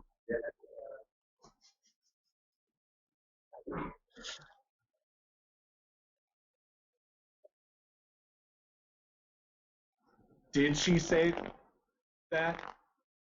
Did she? Is that what she said? Huh? I just realized I've been muted so nobody else could hear me, but you. How long? Not long. It's only been a couple minutes. Okay. For a tiny second, I actually just thought that you meant for the last hour and 40 minutes. I know, right? For the entire stream, I've been muted. Oh man. Sorry about that, Gildy, and anyone else that is watching. I never claimed to be a professional. Actually, I frequently claim to be the opposite. If you have not heard the humor on the podcast, which would be a miracle because I don't even know how you found your way here right now. Right. But I'm anything but professional. I mean, I can be when I need to, but that would have been hilarious. Yeah, all you hear is like you see my mouth moving, but all you hear is Daniel talking. I think we have one other. We have 4 people who are watching. Mm-hmm. So I think it's you. I have the page open. I'm pretty sure that Andrew has the page open. So that's 3, which means there's 1. I think it's Evelina. I don't know. Well, it went from 4 to 5 and then back down. But It's fair. Earlier it went from 4 to 3 and then back up to 4 as well. So we've been holding pretty steady at 4. hey, I'm happy that we've got even one that's not us. I know, right? It's adding so much to the stream. Could you imagine how sad Thank it'd be you if for being like here. yeah, could you imagine how sad it'd be if like the only viewer it just said 0 viewers even with us watching? Like even our own computers don't let us watch our own.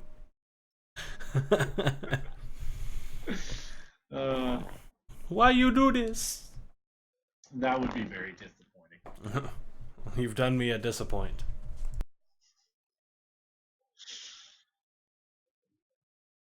Oh, so should we show anybody that is watching the stuff I have in my room, I guess? Yeah, no, you've got some really fun stuff. So Oh, yeah. I agree with that. So this is my computer room. Oh yeah, Evelina, we never forgot that you were here the entire time. I did say so. It's just And we're happy that you're here. Just making sure that you know. We're actually really happy that you're here. yeah. It is Tiger on the floor with a laptop just watching. That's what it is. That's how it happens. That's how you get views.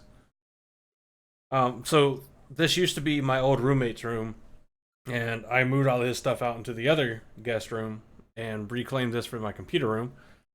So I keep looking at the wrong camera feed. I'm like, why is it lagging? Then I realize it's YouTube. So I have that corner with the band of the red hand flag. You gotta love. With the most bestest quote. Doviande Sitovia Sagin. Time to roll the dice. And then on that side, the dragon banner. And there's some more sound proofing up there, and like all the corners have soundproofing. That's some art from Joby Door. Not like from anything specifically that I know of. It's just art he's done. Nice. And then moved this around. So there's the dog again. Hello, Tiger. Hello. La Tigre. La Tigre. There's my beast size of a computer. That is ridiculous. Then I got a little bit of soundproofing back there. I need more command strips to put the rest of it up, but I'm going to. There's the chat and the feed. Then there's current feed and the Discord. Look at that. There you are, Guilty.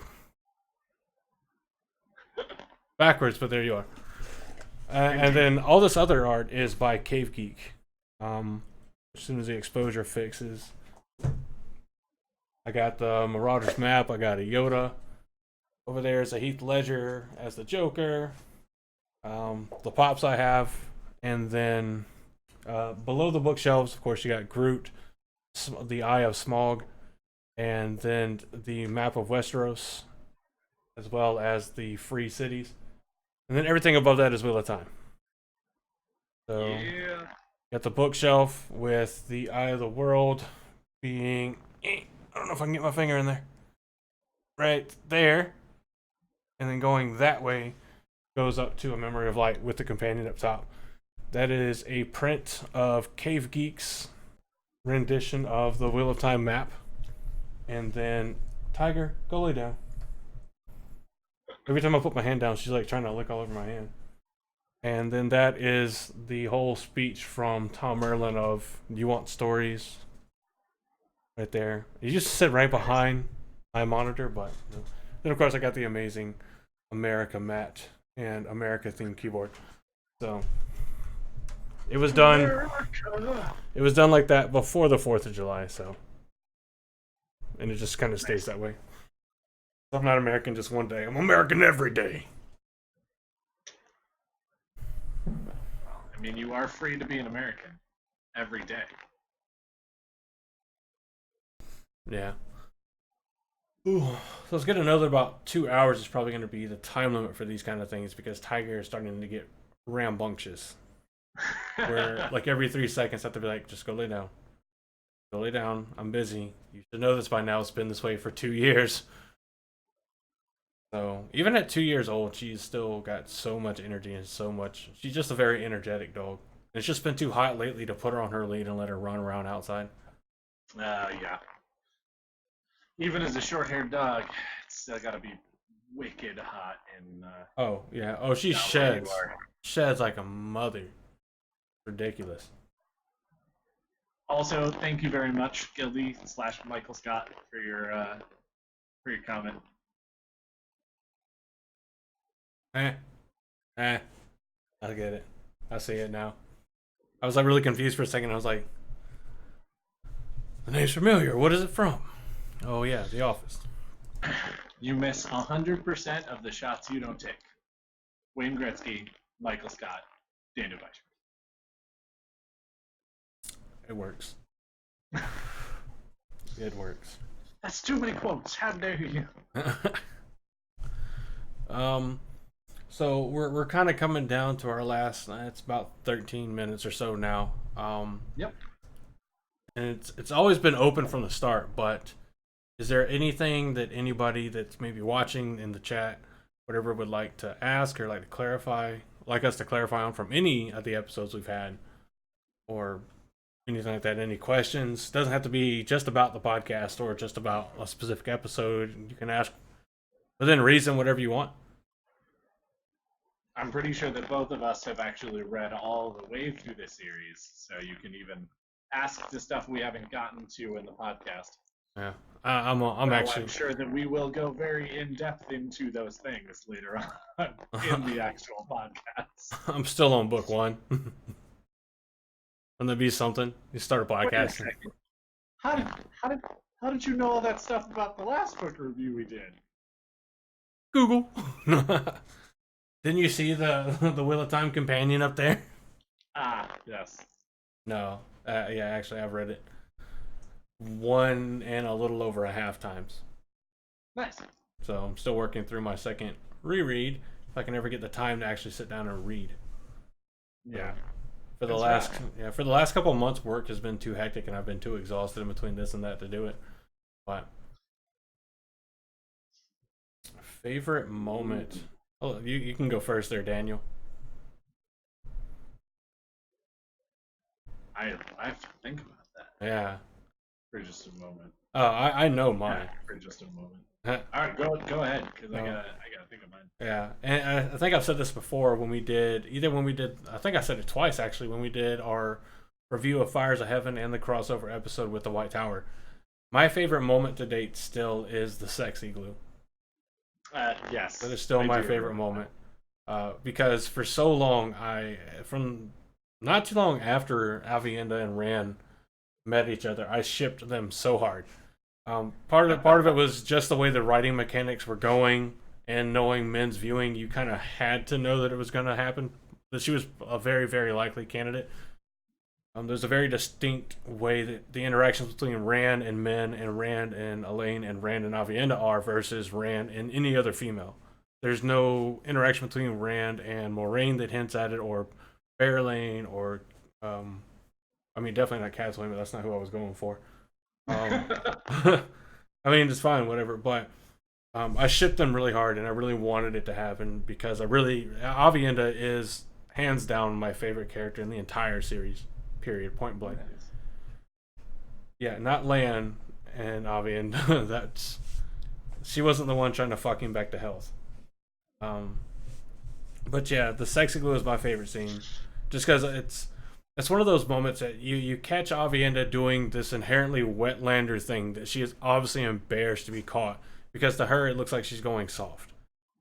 Then not only that, she has to go through what would be embarrassing to her to be saved by a man who is actually a wetlander man, and she's been trying to fight her future this whole time, because she saw through the 3 rings in Ruiden the first time she went there, that in one of her possible futures she would fall in love with Rand, and she would father children from the Dragon Reborn, which she obviously does. Goaty, I like it. But it's also one of the very nice humanizing moments for Rand as well. There's still a little confusion in that whole arc, because he left the gateway tied open, and the entire time that he ran through was searching for her, found her, pulled her out of the ice, built the igloo, and they slept an entire night's worth of sleep after getting busy. When they go to leave, the only people that are sitting there like, what's going on, is a little group of Shan-Chan.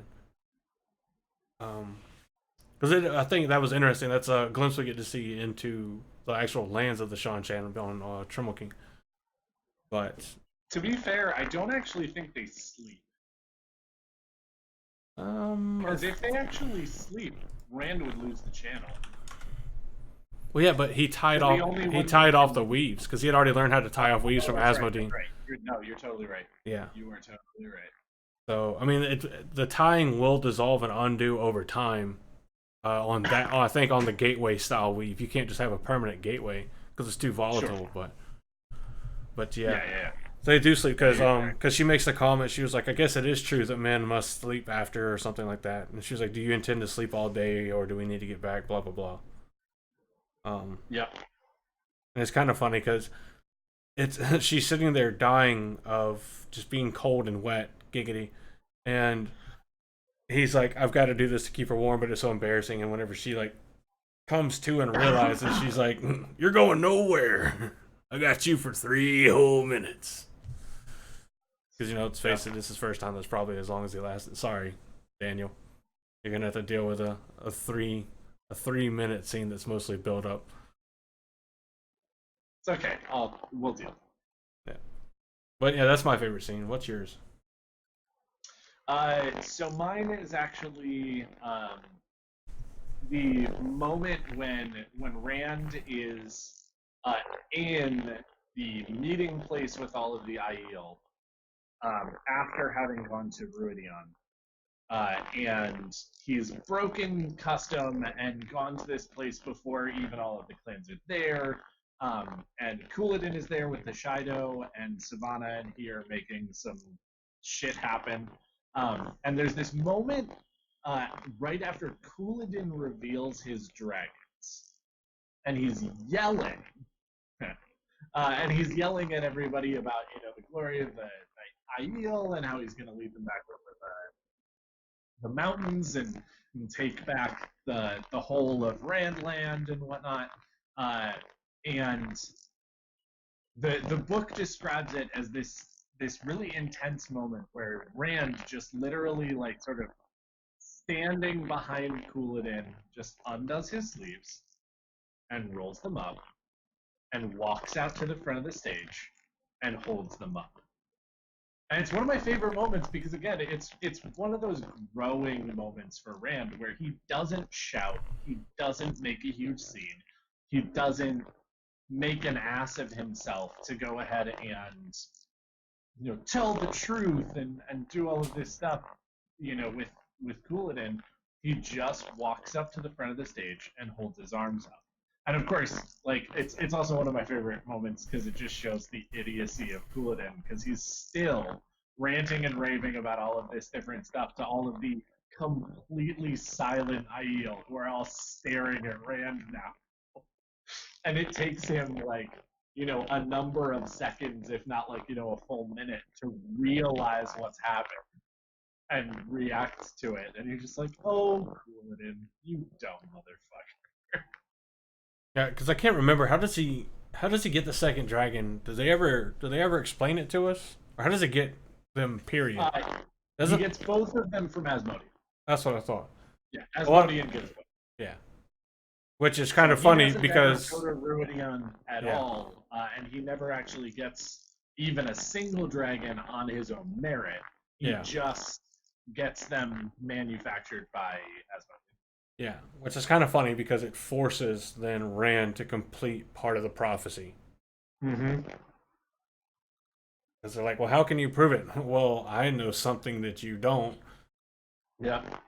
And he proves it to everyone by saying, "You're lying. That's not true." Because he's regular. I say regular, but he's not a clan chief. He's never been to Ruidan. So when he reveals the secret, all the other clan chiefs and everybody else knows, like, oh shit, he's right. Well, and I love their reaction of just like, hey, could you not like let's go talk about this in private. You can tell us what you saw, and then if it's right, we'll go ahead and convince everybody. And he's like, nah, fuck that. Yeah. Everybody here was once a tinker. A lost one? What are you talking about? No, that's not us. No, that's impossible. Right? Yeah. But that's a good scene. But yeah, Doom As Wells, as we literally just talked about in not our last book review, but the one before that, is very much one of the most favorite scenes of the Wheel of Time period. And it's going to be hard to pull off, but I think they'll be able to do it. Yeah, I mean, they'll have all the traction and support they need by then. Oh, absolutely. So, because I think, in fact, the more and more successful this is, the more and more money people are going to put into any further casting, any kind of special effects. They're going to make money from merchandise. The series does half as well as we expect it to. They're going to be pulling in. Oh, they're going to have more money than Gringotts. Hey, wait. Are we pulling out you know what from Vault you know which? Yes. I actually just rewatched that movie last night. Did you? Yep. The Sorcerer's Stone? Yep. The Philosopher's Stone? Dumbledore gave me this. It's about you know what in Vault you know which. Very well. Yeah. But Vault 397. I think that one was like 713. Yeah. Oh yeah, Harry's Vault. The Sorcerer's Stone Vault was 713. Yes. Stand back. Like, oh shit. Yep. Which Bubbles of Evil would have been a thing in Harry Potter? Yeah, I could see it. They're called Death Eaters. Tiger, go lay down. Again. I don't think that Bubbles of Evil would have necessarily made a ton of sense in Harry Potter, but they definitely would have made for interesting moments. Yeah.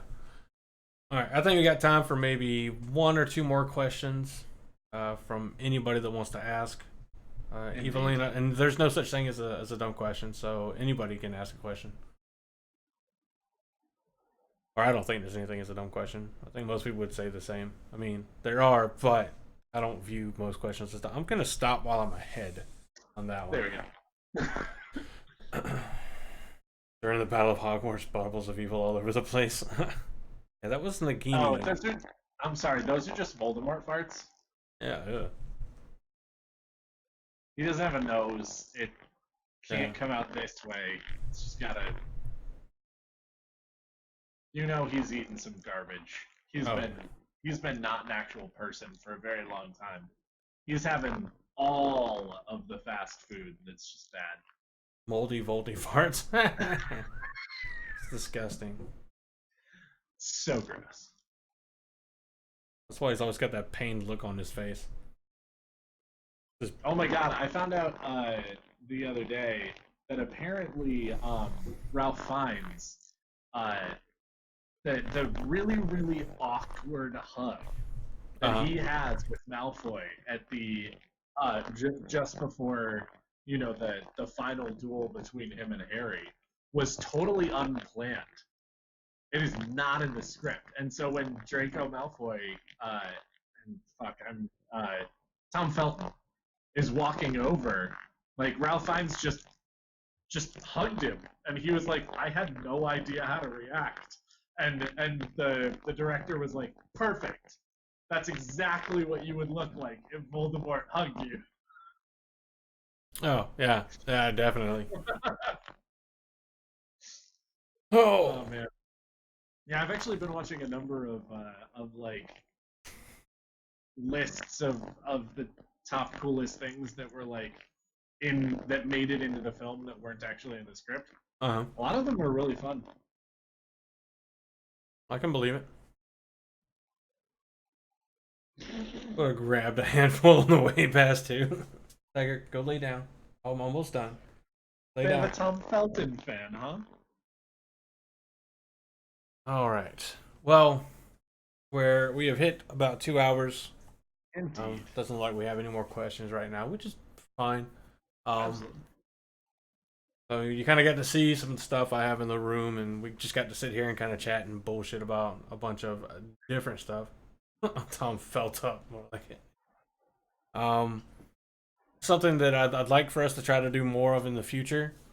If there are days that work better for people, definitely let us know. And maybe we'll start. Maybe we'll do some of these where we have like a topic to discuss or something. I don't know. But either way, and of course, this was live and it was super fun to do live. But I'm pretty sure that YouTube holds the video, and anybody who didn't get a chance to tune in and is tuning in now, also later, somewhere in the future, right? Thank you all for being here live, Gildy and Evelina, and it looks like we have a fifth, so they are being silent, which is completely acceptable, but also we are glad that you are here. Anybody who watches it later on, we're glad that you're here as well and that you stayed and hung out for our antics.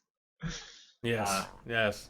Much agreed. But yeah, thank you very much. This Yeah. was a rocking good time, and we should definitely. It was enjoyable for me, and I hope it was enjoyable for everybody else watching, and the other gentleman who was also involved. Go lay down, Tiger. Like I said, I'm literally almost done. Just lay down. I'll be right with you. I promise.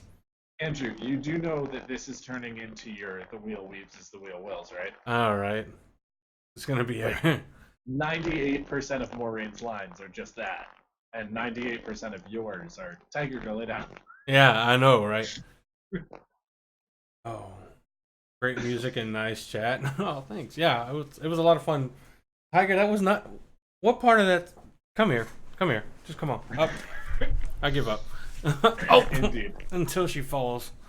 But yeah, this was a lot of fun. I love doing this kind of stuff. I love sitting and chatting and BSing with people, especially about topics and stuff that I love.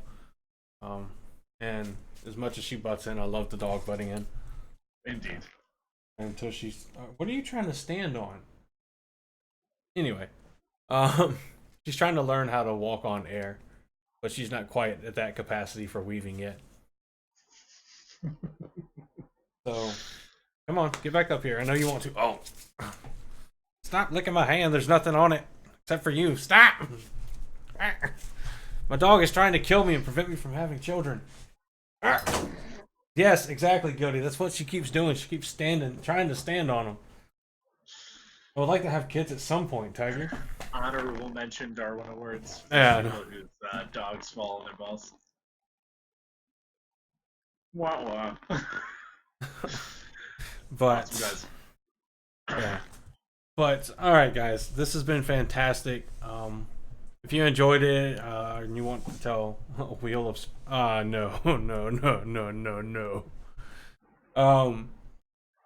feel free to tweet this out to other people or send it to your friends or whatever. I know it probably wasn't the most exciting thing in the world, but hopefully you enjoyed it. I know we sure did, and we look forward to being able to do more of these with you guys. If you have ideas for things for us to do live stream like this for, definitely feel free to reach out and let us know on Twitter at Tower Podcast.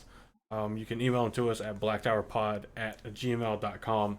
And of course, you can go to our hosting site, blacktowerpod.podbean.com, and on the left hand side, it's got all the links for all of this fun stuff to it. And for those of you that want to have YouTube up a lot more than Discord or a podcasting thing, Podbean does automatically move or republish our podcast here on this channel on YouTube that you can listen to there as well. It's literally the same thing. There's no audio. I mean, there is audio. God, I would hope so. There's no video. It's a static image, which I'm trying to fix. For some reason, it still says Aaron and Andrew above it. And I can't figure out where that setting is, but I'm trying to change I it. can be Aaron. Oh, okay. That's fine. All right, new Aaron. We still love you, Aaron. You're not being replaced. But this is new Aaron. This is new Aaron. Look at me. Look at me. I am Aaron now. We don't do that here. But we're going to go ahead and head off here. It was wonderful having you guys watch. Those of you that are watching in the future, thank you so much for watching. And at any time when you see this, feel free to reach out and contact us. We're good with all of it. Absolutely, guys. All right. See you later.